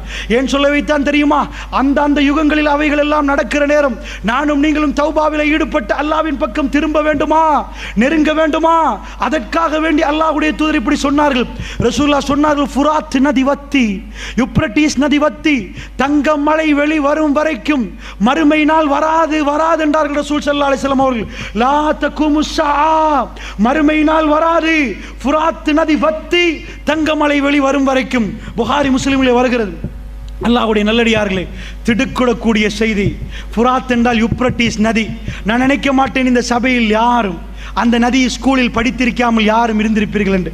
ஏனென்றால் உலகத்தில் மிக பிரசித்தி பெற்ற நதிகளில் நைல், யூப்ரட்டிஸ், டைக்ரீஸ், அமேசான் இவைகள் ஆகவும் பிரசித்தி பெற்ற நதிகள். ஹிந்து நதி. இந்த நதிகளில் மிகவும் முதன்மை வாய்ந்தது தான் யூப்ரட்டிஸ். உலகத்திலே மனிதர்கள், அதாவது சிவிலைஸ் ஆக்கப்பட்டது மெசொப்பொத்தேமியான்னு வரலாறு என்று சொல்லுவார்கள். அங்கிருந்து தான் மனிதர்கள் ஆரம்பமாக அவர்கள் வீடு கட்டி ஒழுங்காக வாழ்ந்தது என்றால் மெசொப்பொத்தேமியான். பேப்பரை கண்டுபிடித்தவர்கள் அவர்கள் தான். அதில் நான் எழுத்து ஆரம்பிக்கப்படுகிறது. அது யூப்ரட்டிஸ் நதிக்கரையோடு ஒட்டித்தான் அந்த குடியிருப்புகள் வருகிறது. அல்லாஹ்வுடைய நல்லடியார்களே, வரலாறில் என்றைக்கும் இல்லாத மாதிரி நான் பார்த்தேன். சுப்ஹானல்லாஹ், நாசாவுடைய ஒரு படத்தை. சுப்ஹானல்லாஹ், நீங்கள் போய் இன்டர்நெட்டில் அடித்து பாருங்கள். 2003ஆம் ஆண்டு, 2009ஆம் ஆண்டு, 2003, 9, 16 எடுத்துக்காட்டார்கள். அசந்து போகிறேன். அல்லாஹ்வுடைய நல்லடியார்களே, அந்த ரிவருடைய மேப், சேட்டலைட் மேப், இவ்வளவு இருக்கிற ரிவர் ஒரு நூலாக மாறி இருக்கிறது 2016. அவர்கள் விஞ்ஞானிகள் சந்தேகிக்கிறார்கள் 2023 இதில் ஒரு பகுதி வத்திவிடும் என்று. வரலாறிலே இதுவரைக்கும் வத்தாத ஒரு நதி, ஜீவன் நதி, எக்கச்சக்கமான ஆட்டிகள். ஏனென்றால் இது ஈராக்கை ஒட்டி, சிரியாவை ஒட்டி ஓடக்கூடிய ஒரு நதி. இது வத்துறது எந்த அளவுக்கு என்றால், பழங்காலத்து சில நாணயங்கள், சில விஷயங்கள், அவைகள் எல்லாம் நதிக்கரையில் இருந்து எடுக்கிறார்கள். அந்த போட்டோக்கள் எல்லாம் உங்களுக்கு பார்க்கலாம். ரசூலுல்லாஹ் குறிவைத்து சொன்னார்கள், சேட்டலைட் மூலமாக யூப்ரட்டிஸ் நதிகளை இன்றைக்கு அவதானிக்கப்படுற அளவுக்கு, யூப்ரட்டிஸ் நதியுடைய ரிவர் இன்றைக்கு இவ்வளவு சுருக்கமாகி விட்டது. மக்களுக்கு, ஈராக் மக்களுக்கு தண்ணீர் இல்லையாம், யூப்ரட்டிஸ் வத்துதாம். இவைகள் எல்லாம் இன்றைக்கு உலகத்தில் பரவலாக பேசப்படுகிறது. உலகம் பஞ்சம் என்று பேசப்படுகிறது. அத்தாதுர்க் என்ற ஒரு பிரைம் ப்ராஜெக்ட் அடிக்கிறார்கள். அந்த நதியை திருப்பி அது இன்னும் கொஞ்சம் நதியை வத்த வைக்கிறது. கூடி அந்த மக்களுக்கு தண்ணீர் வசதி இல்லையாம். ரசூலுல்லாஹ் சும்மா பேசவில்லை. யூப்ரட்டிஸ் நதி வத்தி தங்க மலை வெளிவரும் வரைக்கும் மறுமையினால் வராது என்றார்கள் ரசூலுல்லாஹ். நீங்கள் போய் அதை எடுக்க வேண்டாம் என்றார்கள். 100 பேர் போனால் 99 பேர் சாகடிக்கப்படுவார்கள்.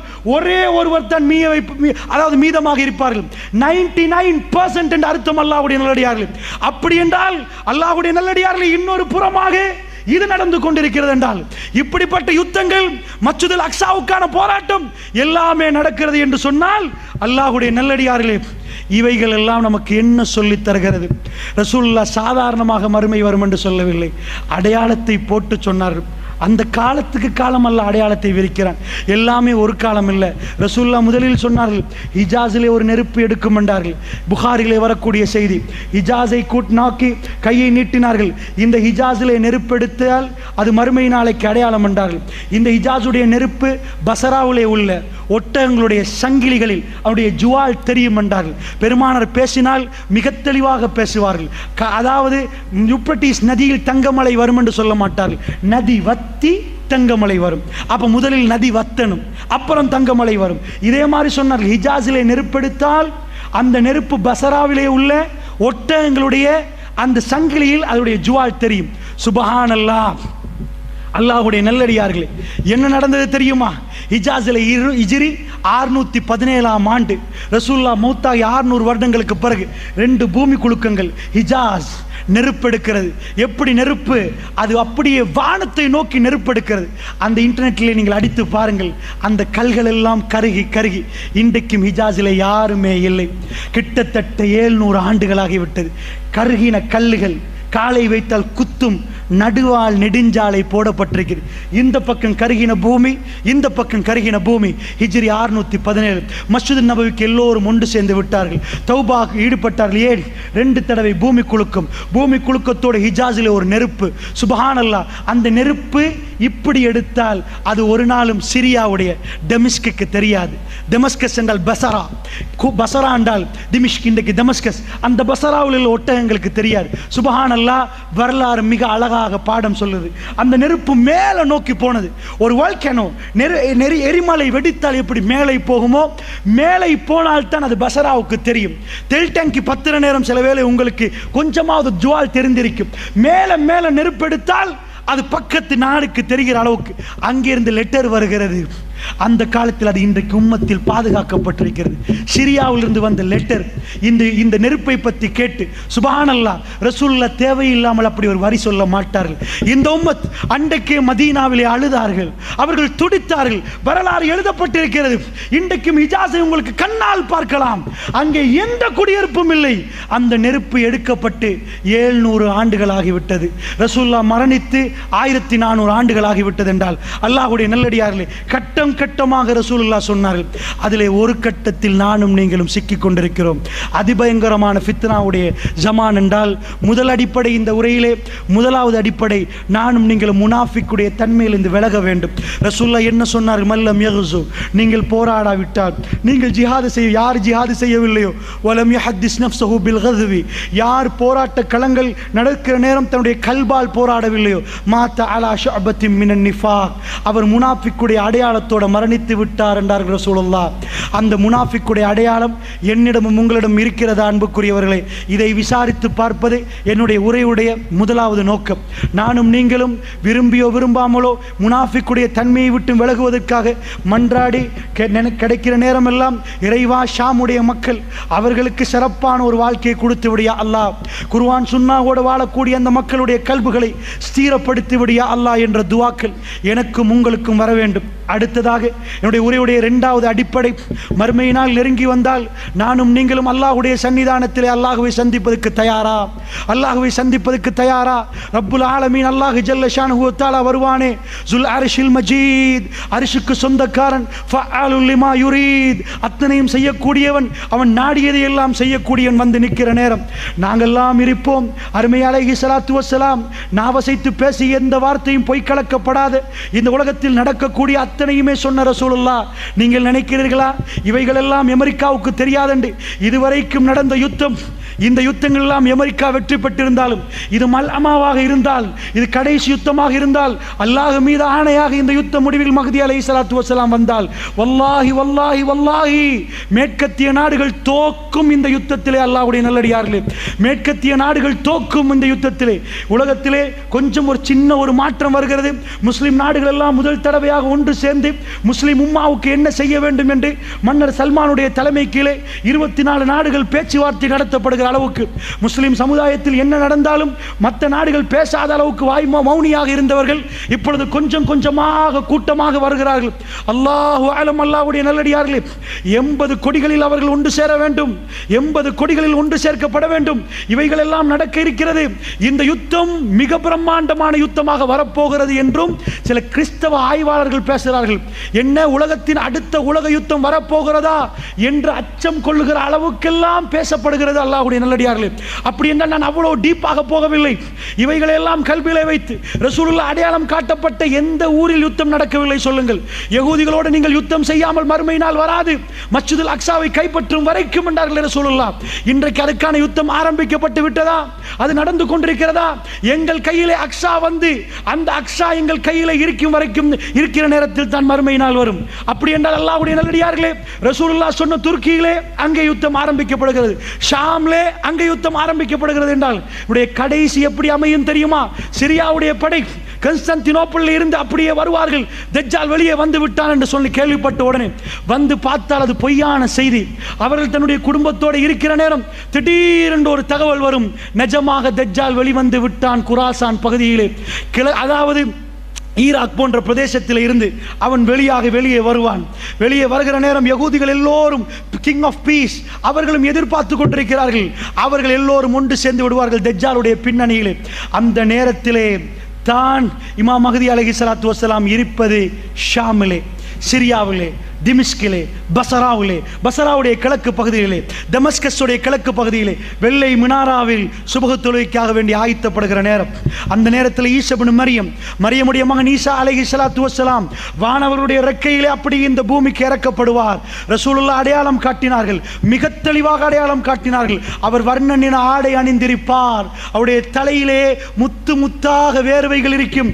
அவர் கொண்டையை சாத்தினால் அப்படியே வேர்வைகள் கீழே கொட்டும் என்றார்கள். தலையை உயர்த்தினால் அது முத்து முத்தாக தெரியும் என்றார்கள். அவர்கள் வந்து பசராவிலே இறங்குவார்கள். இதுவும் ஷாம், அல்லாஹ்வுடைய நல்லடியார்களே, ஷாமிலே இறங்குவார்கள்.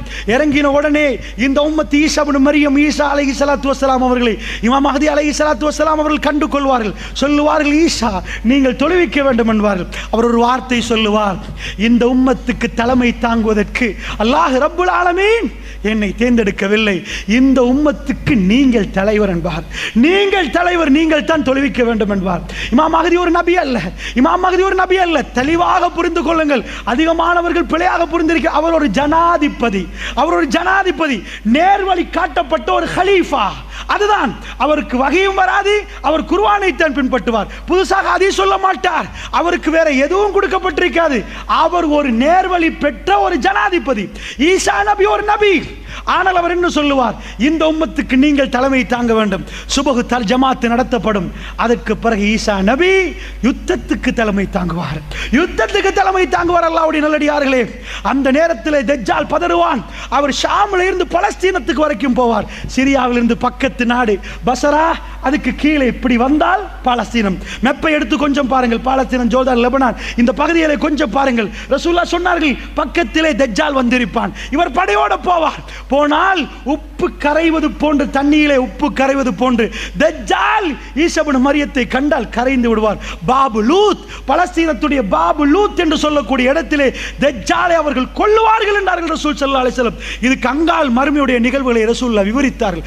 அல்லாஹ்வுடைய நல்லடியார்களே, அப்படி என்று சொன்னால் நானும் நீங்களும் மறுமை நெருங்கிவிட்டது என்ற உணர்வை எடுக்க வேண்டும் என்பதற்கு தான் அல்லாஹ்வுடைய தூதர் மறுமை அடையாளங்கள் சொன்னார்கள். இவைகளை எல்லாம் சிந்தித்து பார்த்து எங்களுடைய கல்விகளிலே, மஸ்ஜித் நபவியிலே நெருப்பு வருகிற நேரம் இந்த உம்மத்து ஒன்று சேர்ந்து அழுது புலம்பி தௌபாவிலே ஈடுபட்டார்களே, இந்த மாதிரி சம்பவங்கள் கேள்விப்படுகிற நேரம் என்னுடைய நிலைமை என்ன? இந்த துனியாவுடைய வாழ்க்கை அற்பமான வாழ்க்கை, இவைகளை எல்லாம் திறந்து விட்டு மறுமையுடைய வாழ்க்கைக்கு போகிற நேரம் அல்லாஹ் ரப்புல் ஆலமீன் ஜுல் அர்ஷில் மஜீத், அர்ஷுக்கு சொந்தக்காரன் வந்து என்னை பேசுகிற நேரம், எனக்கு அருமை அலைஹிஸ்ஸலாத்து வஸ்ஸலாமோடு என்னால் சுவர்க்கத்தில் வாழ்வதற்கான அவகாசம் கிடைக்குமா? என்னுடைய அன்பு சகோதரர்களே, இதை சிந்தித்து பார்ப்பதற்காக இரண்டாவது இந்த உரையை நாங்கள் நிகழ்த்தினோம். இந்த உரையை ஏன் நிகழ்த்தினோம் தெரியுமா? மறுமை நெருங்கிவிட்டது என்ற உணர்வு எனக்கும் உங்களுக்கும் வருகிற நேரம் என்னுடைய தொழுகை இன்னும் இன்னும் பக்குவமாக்கப்படும், என்னுடைய தர்மங்கள் அதிகமாக்கப்படும், நானும் நீங்களும் இன்னும் பேணுதலாக நடக்க ஆரம்பிப்போம். அதற்காக வேண்டித்தான் மறுமை அடையாளங்கள் என்று ரசூலுல்லாஹ் போட்டார்களே தவிர, மறுமை அடையாளங்கள் என்று ஏன் ஃபுராத் நதியை பேச வேண்டும்? ஏன் யூப்ரட்டிஸை பேச வேண்டும்? ஏன் அதை பேச வேண்டும்? ஏன் எகிப்தை பேச வேண்டும்? இவைகள் எல்லாம் ஏன் பேசுகிறார்கள் என்றால், இவைகள் ஒவ்வொன்றும் சான்று. அல்லாஹ்வுடைய நல்லடியார்களே, சஹாபாக்கள் எக்கச்சக்கமாக கண்டார்கள். மதீனாவிலே 3000 பேர், 10,000 பேரை வெற்றி கொண்டு அஹ்ஸாபுக்கு பிறகு அவர்களுக்கு ஷாம் கிடைத்தது. உமர் பின் கத்தாபுடைய காலத்தில் உலகமே அவர்கள் கையிலே கிடைத்தது. ரசூலுல்லாஹ் சொன்ன வார்த்தைகள் அத்தனையும் அவர்கள் கண்களால் பார்த்தார்கள். கல்லு கட்டின ஒரு காலம் இருந்தது, கருவூலம் கிடைக்கும் என்று தெளிவான ஒரு ஹதீஸ் வந்தது. எப்படி சொன்னார்கள் தெரியுமா? பாரசீக மன்னருடைய அந்த பணம் இந்த அதாவது இஸ்லாமிய மார்க்கத்துக்காக வேண்டி செலவழிக்கப்படும் என்றார்கள் ரசூலுல்லாஹ். கண்ணு முன்னாடி செலவழிக்கப்பட்டது. அதில் உமர் பின் கத்தாப் துளியையும் தொடவில்லை. சுப்ஹானல்லாஹ், ஒரு எம்பயர், ஒரு ராஜ்யத்தை பார்த்து இதில் உள்ள கருவூலங்கள் அத்தனையும் அல்லாஹ்வுடைய பாதைகளை ஃபீ சபீலில்லாஹ், அல்லாஹ்வுடைய பாதையில் செலவழிக்கப்படும் என்றால், கண்ணு முன்னாடி அது நடந்தது என்றால் அவர்களுக்கு எப்படி இருந்திருக்கும்? அல்லாஹ்வுடைய தூதர் நாமசித்து பேசி அத்தனை வார்த்தைகளையும் கண்ணால் கண்டால், அவர்கள் அத்தனையும் உணர்வு பூர்வமாக பார்த்தால், இவைகள் எல்லாம் யாருக்கும் சந்தேகப்படாமல் உணர்வு, இவைகள் அத்தனையும், இந்த சம்பவங்கள் அத்தனையும் என்னையும் உங்களையும் மறுமைக்கு தள்ளுகிறது என்றால் ரசூலுல்லாஹி ஸல்லல்லாஹு அலைஹி சொன்னார்கள், வஜா ரப்புக்க, அல்லாஹ் ரப்புல் ஆலமீன் வருவான், வஜா ரப்புக்க வல் மலக்கு சஃபன் சஃபா, மலக்குமார்கள் எல்லாம் அணிவகுத்து நிற்பார்கள். வஜி யௌம இஸின் பி ஜஹன்னம், நரகம் கொண்டு வந்து நிப்பாட்டப்படும். அல்லாஹ் ரப்புல் ஆலமீன் எல்லோரையும் உண்டு சேர்த்து இருக்கிற நேரம், நாக்கி சூரு உஸிஹிம் இந்த ரப்பிஹிம், சில மனிதர்கள் தலைகளை எல்லாம் குனித்து கொண்டிருப்பார்கள். ரப்பனா அப்சர்னா வஸமிஅனா, யா அல்லாஹ் அத்தனையும் பார்த்து விட்டோம், அத்தனையும் கேட்டு விட்டோம், யா அல்லாஹ் சின்ன ஒரு அவகாசம் தந்து விட இறைவா, சின்ன ஒரு அவகாசம் தந்து விட இறைவா, நாங்கள் போய் எல்லாத்தையும் செய்துவிட்டு வருகிறோம் என்று கேட்பார்கள். அல்லாஹ் ஜல்ல ஷானுஹு தஆலா என்ன செய்வான் தெரியுமா? வம்தாசுல் யௌம அய்யுஹல் முஜ்ரிமூன், பாவிகளே விலகி விடுங்கள் என்று அல்லாஹ் ரப்புல் ஆலமீன் சொல்லுவான். பாவிகளே விலகி விடுங்கள். முஸ்லிம்கள் முஃமின்கள் எல்லாம் ஒரு பகுதியாகும், காஃபிர்கள் எல்லாம் இன்னொரு பகுதியாகும், அப்படியே விலகி விடுவார்கள். ரசூலுல்லாஹ் சொன்னார்கள், யா நஃப்ஸி யா நஃப்ஸி யா நஃப்ஸி, என்னுடைய ஆன்மாவை என்னுடைய ஆன்மாவை என்று எல்லோரும் நிர்வாணமாக ஓடி அல்லாஹ்வுடைய சன்னிதானத்துக்கு வருகிற நேரம் அல்லாஹ் ஜல்ல ஷானுஹு தஆலா தீர்ப்பு கொடுப்பான். தனிப்பட்ட ரீதியிலே ஒவ்வொரு மனிதனுக்காக ஒவ்வொன்றாக துருவி துருவி விசாரித்து அல்லாஹ் ரப்புல் ஆலமீன் தீர்ப்பு கொடுப்பானே, அந்த சன்னிதானத்தை பற்றி எனக்கும் உங்களுக்கும் என்றைக்காவது ஞாபகம் வந்தது உண்டா? அல்லாஹ்வுடைய நல்லடியார்களே, அந்த சன்னிதானத்திலே நானும் நீங்களும் அல்லாஹ்விடம் பதில் கொடுக்க வேண்டுமே. ரசூலுல்லாஹ்வுடைய முகம் அப்படியே செவந்து விடுமே. அல்லாஹ்வுடைய நல்லடியார்களே, அவைகள் எல்லாம் சொல்லுகிற நேரம், பெருமானாருடைய கடைசி நேரம் உங்களுக்கு நன்றாக தெரியும். எந்த அளவுக்கு அவர்கள் அல்லாஹ்வை நெருங்கினார்கள் என்றால், ஆயிஷா ரலியல்லாஹு அன்ஹா அவர்கள் சொன்னார்கள், திங்கட்கிழமை சூரியன் உதித்தது, சுபஹு நேரம் ரசூலுல்லாஹ் அவர்கள் எழுந்தார்கள். அவருடைய காலுக்கு கொஞ்சம் சக்தி கிடைத்தது. வியாழக்கிழமை ராத்திரி ரசூலுல்லாஹ் வீட்டுக்கு வந்தவர்கள் வெள்ளிக்கிழமை ஜும்மாவுக்கு போகவில்லை. சனிக்கிழமை திடீரென்று முழிச்சு பார்த்தார்கள், மூர்ச்சி அடைந்தார்கள். முழிப்பார்கள், மூர்ச்சி அடைவார்கள். என்னுடைய வீட்டில் அப்படியே இருந்தது. திடீரென்று ஒரு தடவை ரசூலுல்லாஹ் முழிச்சு பார்த்தார்கள். பார்த்து விட்டு கேட்டார்கள், ஆயிஷா வீட்டில் எவ்வளவு இருக்கிறது ஆயிஷா என்று கேட்டார்கள். என் ஞாபகம் சரி என்றால் 6 திர்ஹம் இருக்கிறது என்று ஆயிஷா ரலியல்லாஹு அன்ஹா சொன்னார்கள். அல்லாஹ்வுடைய தூதர் சொன்னார்கள், ஆயிஷா எவ்வளவு? 6 என்றார்கள். அப்படியா, இது எல்லாம் அல்லாஹ்வுடைய பாதையில் கொடுத்து விடுவோமா ஆயிஷா? இதை வீட்டில் வைத்துக் கொண்டு நான் எப்படி அல்லாஹ்வை சந்திப்பது ஆயிஷா? சனிக்கிழமை தயாராகிறார்கள். எல்லாத்தையும் கொடுத்த ரசூலுல்லாஹ், இந்த உம்மத்துக்கு தன்னுடைய வாக்குறுதியை நிறைவேற்றிய ரசூலுல்லாஹ் வீட்டில் உள்ள சொத்துக்கள் எல்லாம் கொடுக்கிறார்கள். ஆயிஷா ரலியல்லாஹு அன்ஹா சொன்னார்கள், யா ரசூலுல்லாஹ் கொடுத்து விடுவோம், யா ரசூலுல்லாஹ் கொடுத்து விடுவோம் என்றார்கள். கொடுத்து விட்டு ஞாயிற்றுக்கிழமை ஆயிஷா ரலியல்லாஹு அன்ஹா சொன்னார்கள், அவருடைய தலைவலி கூடியது, மூர்ச்சியிடுவார்கள், திரும்பி பார்ப்பார்கள். பள்ளிவாசலுக்கு போக முடியாத அளவுக்கு ரசூலுல்லாஹ்வுக்கு இருந்தது. வியாழன் இரவு, வெள்ளி, சனி, ஞாயிறு போகவே இல்லை. திங்கட்கிழமை அதிகாலை அல்லாஹ்வுடைய தூதர் திடீரென்று எழும்பி நின்றார்கள். எழும்பி நிற்கிற நேரம் அந்த மக்கள் தொழுகைக்காக வேண்டி இருக்கிற நேரம், எங்களுடைய வீட்டுக்கும் பள்ளிவாசலுக்கும் ஒரே ஒரு திரைச்சீலை ரசூலுல்லாஹ் அகற்றி பார்த்த உடனே மக்கள் எல்லாம் சிரித்தார்கள். மதீனாவிலே அப்படிப்பட்ட ஒரு அமர்கலம், அல்லாஹ்வுடைய தூதர் குணமாகிவிட்டார், அல்லாஹ்வுடைய தூதர் குணமாகிவிட்டார் என்ற அந்த அமர்கலம் பரவுகிற நேரம் அல்லாஹ்வுடைய தூதர் கையை காட்டி, இல்லை இல்லை சிரித்து விட்டே நான் தொழுகைக்கு வரவில்லை என்று கையை காட்டி வீட்டுக்கு வந்தார்கள். அதாவது என்னுடைய மடிக்கு வந்தார்கள். கொஞ்சம் கொஞ்சமாக சூரியன் மேலைக்கு வருகிறது. லுகர் நேரம் வரவில்லை, லுஹாவுடைய நேரம். அதிகாலை, அதாவது சுபஹுக்கு பிறகு லுஹாவுடைய நேரம் உதித்து கொண்டிருக்கிற நேரம் ரசூலுல்லாஹ் உடைய முகம் அப்படியே சுடுவது. ஆயிஷா ரலியல்லாஹு அன்ஹா சொன்னார்கள், ஒரு பாத்திரம் பக்கத்தில் இருந்தது. ரசூலுல்லாஹ் கையை விட்டார்கள், முகத்திலே அப்படியே அந்த பாத்திரத்தால் முகத்தை அப்படியே தடாவினார்கள். முகம் சூடாக இருக்கிறது. அல்லாஹ்வுடைய தூதருக்கு நான் அப்படியே ஓதி ஓடி அவருடைய மேல் அத்தனையும் தடாவினேன். நான் தடாவிக்கொண்டே இருந்தேன் ரசூலுல்லாஹ்வுக்கு. ஆயிஷா, என்னுடைய கை அப்படியே ரசூலுல்லாஹ்வுடைய முகத்திலே, ரசூல் ஸல்லல்லாஹு அலைஹி வஸல்லம் அப்படியே தண்ணீரிலே கையை விட்டார்கள், அப்படியே முகத்தை நனைத்தார்கள். ரசூலுல்லாஹ் கொஞ்சம் கொஞ்சமாக செய்கிற நேரம், நான் அவருடைய மேலே அப்படியே துஆக்களை ஓதுகிற நேரம் ரசூலுல்லாஹ் என்னுடைய கையை பிடித்து வேண்டாம் என்றார்கள். என்னுடைய கையை பிடித்து வேண்டாம் என்றார்கள், ஓத வேண்டாம் என்றார்கள்.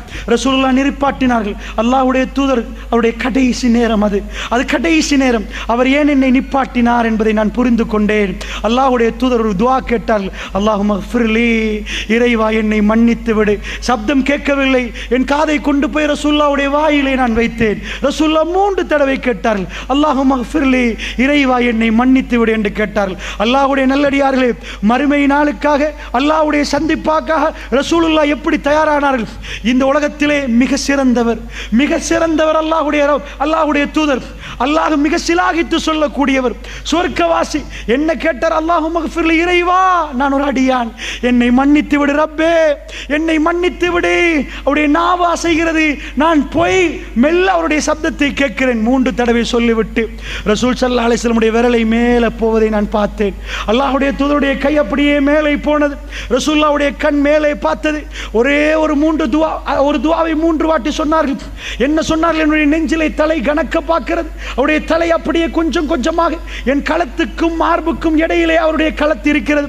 அல்லாஹ்வுடைய தூதருடைய கடைசி நேரம், விரல் மேலே போகிற நேரம், கண் மேலே போகிற நேரம், அல்லாஹும்ம ஃபிர் ரஃபீகில் அலா, யா அல்லாஹ் உயர்வானவர்களோடு, யா அல்லாஹ், யா அல்லாஹ் ஹையஸ்ட் கம்பேனியன், யா அல்லாஹ் மிக உயர்வானவர்களோடு என்னை சேர்த்து விடு யா அல்லாஹ். ஆயிஷா ரலியல்லாஹு அன்ஹா சொன்னார்கள், அல்லாஹ்வுடைய தூதரினுடைய மடியை விடுவதை தீர்மானித்து விட்டார்கள், என் மடியிலிருந்து போவதை தீர்மானித்து விட்டார்கள். நான் உணர்ந்து விட்டேன். அவர் சுவர்க்கத்தை கேட்கிறார், அதிலே உள்ள உறவுகளை கேட்கிறார். இந்த உறவை விட அவர் தீர்மானித்து விட்டார் என்று நான் உணர்ந்து கொண்டேன். ரசூலுல்லாஹ்வுடைய விரல் மேலே போய் கொண்டு, அல்லாஹும்ம ஃபிர் ரஃபீகில் அலா, யா அல்லாஹ் உயர்வானவர்களோடு யா அல்லாஹ் என்று 3வது முறை சொல்லுகிற நேரம் விரல் அப்படியே கீழே விழுந்து விட்டது. இன்னா லில்லாஹி வ இன்னா இலைஹி ராஜிஊன். ஆயிஷா ரலியல்லாஹு அன்ஹா சொன்னார்கள், அதுக்கு பிறகு ரசூலுல்லாஹ்வுடைய எந்த அசைவும் ஏற்படவில்லை. அல்லாஹ்வுடைய நல்லடியார்களே, அப்படி என்றால் கடைசி நேரத்தில் ரசூலுல்லாஹ் கேட்டது, நானும் நீங்களும் எனக்கும் உங்களுக்கும் எப்பொழுது மரணம் வரும், எப்பொழுது மறுமை வரும் என்று தெரியாது. ஆனால் ரசூலுல்லாஹ்வுடைய ஒவ்வொரு பேச்சும் மறுமையுடைய அடையாளங்களும் எங்கள் கண்ணு முன்னாடி நிகழ்த்து கொண்டு இருந்து கொண்டிருக்கக்கூடிய நேரத்தில் எனக்கும் உங்களுக்கும் திடீரென்று மரணம் வந்தால் நானும் நீங்களும் எப்படி அல்லாஹ் ஜல்ல ஷானுஹு வ தஆலாவை சந்திக்கப் போகிறோம்? அல்லாஹ்வுடைய நல்லடியார்களே, மரணத்துக்கு வயசு இல்லை, எப்பொழுதும் வரலாம், எப்படியும் வரலாம். அண்மையிலே பக்கத்து ஊர், அதாவது முஸ்லிம்கள் செறிந்து வாழக்கூடிய நாத்தண்டியிலே நாராவில் என்ற ஒரு ஊர், அந்த ஊரிலே நடந்த ஒரு சோக சம்பவம். வறட்சி நிலவி மழை பெய்து மறுபடி வறட்சி நிலவி நேற்று முந்தாத்து கொஞ்ச நேரம் மழை பெஞ்சிச்சு. வறட்சி ஆரம்பத்தில் நிலவுற நேரம் ஸ்காலர்ஷிப் ரிசால்ட்ஸ் வருகிறது. 10 வயசு புள்ள 114 மார்க்ஸ் ஃபெயில் ஆகி விட்டார். வீட்டுக்கு வந்து வீட்டிலிருந்து உம்மாட்ட சொல்கிறார், கொஞ்சம் குளிச்சுட்டு வாரம்மா. 2 நண்பர்களோடு போனால் தண்ணி இல்லை, வறட்சி, பெக்கோ போட்டு குளத்தை தோண்டிருக்கிறார்கள். அந்த மகன் போகிற கடைசி பயணம் அது. அவருக்கு அல்லா மீது ஆணையாக தெரியாது, வீட்டிலிருந்து நான் போகிற கடைசி பயணம். எங்கள் உம்மா மடியில் வீட்டில் இருந்து நாளைக்கு எனக்கு தூங்க கிடைக்காது, இன்றைக்கு ராத்திரி இந்த வீட்டிலிருந்து அமர்கலமாக நேற்று சாப்பிட்ட மாதிரி எனக்கு சாப்பிட கிடைக்காது. அவருக்கு அல்லா மீது ஆணையாக தெரியாது. அல்லாஹ் ஜல்ல ஷானுஹு வ தஆலா மரணத்தை அப்படித்தான் விதியாக்கியிருக்கிறான். அவர் போகிறார், போனால் குளிக்க போகிறார், ஸ்லிப்பாகி குழியில் விழுகிறார். அவசரமாக எடுத்து போகிறார்கள் மாரவில் ஹாஸ்பிட்டல். அங்கிருந்து சிலாபத்துக்கு கொண்டு போகிறார்கள். சிலாபத்திலிருந்து அப்படியே கொண்டு போகிறார்கள் எங்கே? General hospital. 18 நாட்கள் ஹாஸ்பிட்டலில் பிள்ளையை வைத்திருக்கிறார்கள். நெஞ்சை அமிழ்த்தினால் சேறு வெளியாகிறது, சேரை எடுக்கணும், சேறு உள்ளக்க சேரும் செகதியும் நிறைந்திருக்கிறது. நெஞ்சை அமிழ்த்தி கொண்டு போகிற நேரம் டாக்டர்ஸ்மார்களுக்கு அதிர்ச்சிகரமான விஷயம், நெஞ்சை அமிழ்த்த சேறு வெளியாகிறது. ஆனால் இன்னும் நெஞ்சை அமிழ்த்தினால் ஹார்ட் நின்றுவிடும், அதனால் நெஞ்சை அமிழ்த்த முடியாது, ஒரு கட்டத்தோடு நிப்பாட்டணும். சேறு வெளியாகாவிட்டால் மௌத்தாகுவார், சேரை வெளியாக்குவதற்கு நெஞ்சை அமிழ்த்தினாலும் மௌத்தாகுவார். அல்லாஹ்வுடைய நல்லடியார்களே, என்ன நடந்தது தெரியுமா? 18 நாட்களில் அடிக்கடி மூர்ச்சை எடுகிறார், எழும்புகிறார், சாப்பிடுகிறார், பேசுகிறார். 17வது நாள் என்ன சொன்னார் டாக்டர்? மாலை நேரம் தூக்க மாத்திரையின் அளவு முடிந்து இன்னும் கொஞ்ச நேரத்தில் உங்கள் புள்ளை விழித்து பார்ப்பார், அதுக்கு மேல் அவர் உயிர் வாழுவது எங்களால் சொல்ல முடியாது, 2 மணித்தியாலம் தான் நாங்கள் கணக்கு போட்டிருக்கிறோம் என்றார். ஒரு தாயால் தாங்க முடியுமா? அல்லாஹ்வுடைய நல்லடியார்களே, ஒரு தாயால் தாங்க முடியுமா? முடியவே முடியாது. என்ன நடந்தது தெரியுமா? அல்லாஹ்வுடைய நல்லடியார்களே, அந்த தாய் பார்த்து கொண்டிருக்க அந்த புள்ளை விழிப்பு, சிரிக்குது, பேசுது. டாக்டர் கொடுக்குற டைம் தாண்டுது, 7:30 மணி, 8 மணி ஆகுது. அந்த அம்மா பார்க்குறா, வளமைக்கு மாற்றமாக சிரிக்குது புள்ள. எந்த அளவு கண்டா, வீட்டில் குளிக்க போன அண்டு எப்படி சந்தோஷமாக இருந்துச்சோ, 18 நாட்களுக்கு முன்னாடி அந்த குழந்தை எப்படி உஷாராக இருந்துச்சோ அந்த மாதிரி நல்லா சாப்பிடுது. அந்த அம்மா பார்த்துட்டு இருக்கிறாங்க. ராத்திரி 10 மணி, மரண சாயலே புள்ளிட்ட இல்லை. அவங்க நினச்சிட்டாங்க 11 மணி, அல்ஹம்துலில்லாஹ் என் புள்ளிட்ட எந்த மரண சாயலும் இல்லை. டாக்டர் சொன்னார் 2 மணித்தியாலம், இது 4 மணித்தியாலம் ஆகிட்டு, 5 மணித்தியாலம் ஆகிட்டு. அவர் குதிக்கிறார், சிரிக்கிறார், ஊட்டி விடுறாங்க, பேசுகிறாங்க, கையில் உள்ள ஃபோனில் வீடியோ பண்ணுறாங்க, பையன் சிரிக்கிறான். ராத்திரி 1 மணி, உம்மாவும் பிள்ளையும் இப்போ மரணத்தை மறந்து அவர்கள் சிரித்து பேசுகிறாங்க. ராத்திரி 2:45 புள்ள சொல்கிறார், உம்மா கொஞ்சம் வலிக்குது, கண்ணசருது, மூக்காலையும் வாயாலையும் ரத்தம் வருகிறது. ஜனாசாவை தூக்குற நேரம் சிரிச்சு கொண்டிருந்த தாய் அப்படியே பைத்தியமாகிறாங்க. வீட்டுக்கு போகிற நேரம் ஜனாசா நாராவில் மக்களை அழுகிறார்கள். பக்கத்தில் உள்ள தாய் பைத்தியமாகி விட்டார்கள். அல்லாஹ்வுடைய நல்லடியார்களே, நான் ஏன் இது உங்களுக்கு சொன்னேன் தெரியுமா? எனக்கும் உங்களுக்கும் நேரம் எது என்று தெரியாது. இது கடைசி நேரமா, கடைசி தொழுகையாண்டு தெரியாது. நாளை சுபஹு அல்லாஹ் ரப்புல் ஆலமீன் எனக்கும் உங்களுக்கும் விதியாக்கினாண்டு தெரியாது. அல்லாஹ் ஜல்ல ஷானுஹு வ தஆலா 5 வயசு, 10 வயசு, 30 வயசு, 40 வயசு, 50 வயசு என்ற எல்லோருக்கும் 60, 80 என்று போடவில்லை. 5லும் போவார்கள், 10லும் போவார்கள், 15லும் போவார்கள். ரப்புல் ஆலமீனுடைய சன்னிதானத்தை நானும் நீங்களும் சந்திக்கிறதுக்கு தயாரா? அல்லாஹ்வுடைய நல்லடியார்கள், இந்த பயானுடைய அடுத்த நோக்கம் இந்த மக்கள் எல்லாம் திரட்டி மறுமையை பற்றி சிந்தனை உருவாக்கி நானும் நீங்களும் அல்லாஹ்வுடைய சன்னிதானத்தை சிந்திக்கக்கூடியவர்களாக மாற வேண்டும் என்பதுதான் அடுத்த நோக்கம். அப்படி என்றால் இவைகளை எல்லாம் நன்றாக புரிந்து இந்த நாளில் நாம் எல்லாம் அல்லாஹ்வுக்கு நெருங்கக்கூடிய நாளாக மாறி இந்த உரைகளை, இந்த நிகழ்ச்சிகளை, இதே மாதிரியான நிகழ்ச்சிகளை உருவாக்குவதற்கு ஒருங்கிணைப்பாளர்களுக்கு, இந்த நிகழ்ச்சிகளை செய்தவர்களுக்காக நீங்கள் துஆ செய்ய வேண்டும். இந்த ஊர் மக்களை இதே மாதிரி திரட்டி அந்த மாதிரி இந்த மக்களுக்கு உபதேசம் பண்ணுவதற்கு அவர்களுக்கு அல்லாஹ் ரப்புல் ஆலமீன் அவர்களுக்கு இன்னும் ஹிதாயத்தை கொடுக்க வேண்டும், இன்னும் தைரியத்தை கொடுக்க வேண்டும் என்று நீங்கள் துஆ செய்ய வேண்டும். ஏன் இந்த உலகத்தில் ஃபித்னா எங்கேயும் நிறைந்து கொண்டிருக்கிற நேரம் நல்லுள்ளம் படைத்தவர்கள் அல்லாஹ்வை பற்றி பேசுவதற்கு இந்த மாதிரியான சபைகளை உண்டாக்கினால் அவர்களுக்கு அல்லாஹ் அருள் புரிய போதுமானவன். அல்லாஹ்வுடைய நல்லடியார்களே, இது மிக புனிதமான சபை. ஏனென்றால் நானும் நீங்களும் அல்லாஹ்வை பற்றி பேசினால் மலக்குமார்கள் இங்கே சூழ்ந்து விடுவார்கள். இவர்கள் போய் அல்லாஹ்விடம் சொல்லுவார்கள். அல்லாஹ் ரப்புல் ஆலமீன் கேட்பான், யார்? அல்லாஹ் கேட்பான். அல்லாஹ்வுக்கு எல்லாம் தெரியும். அவர்கள் கேட்ப யார்? அவர்கள் எதை கேட்கிறார்கள்? எதை கேட்டார்கள்? அல்லாஹ் ரப்புல் ஆலமீனிடம் மலக்குமார்கள் சொல்லுவார்கள், யா ரப், யா ரப். அவர்கள் உன்னை பற்றி பேசினார்கள். அவர்கள் எதைக்காக பேசினார்கள்? அவர்களுக்கு என்ன வேண்டுமாம்? சுவர்க்கம் வேண்டுமா யா ரப்? அல்லாஹ் கேட்பான், அவர்கள் சுவர்க்கத்தை பார்த்து விட்டார்களா? என்னுடைய அரிசை பார்த்து விட்டார்களா? யா ரப், அவர்கள் அதை ஒன்றையுமே பார்க்கவில்லையா அல்லாஹ்? அவர்கள் எதையும் பார்க்கவில்லை. அப்ப ஏன் கேட்டார்கள்? யா ரப், அவர்கள் உன்னை நம்பியிருக்கிறார்கள், இந்த சுவர்க்கம் அவர்களுக்கு வேண்டும் என்று அவர்கள் கேட்கிறார்கள். அல்லாஹ் ரப்புல் ஆலமீன் சொல்லுவானா, அந்த சபையில் உள்ளவருடைய பாவங்களை எல்லாம் நான் மன்னித்து விட்டேன் மலக்குமார்களே, நீங்கள் சாட்சி என்று அல்லாஹ் ரப்புல் ஆலமீன் சொல்லுவானா.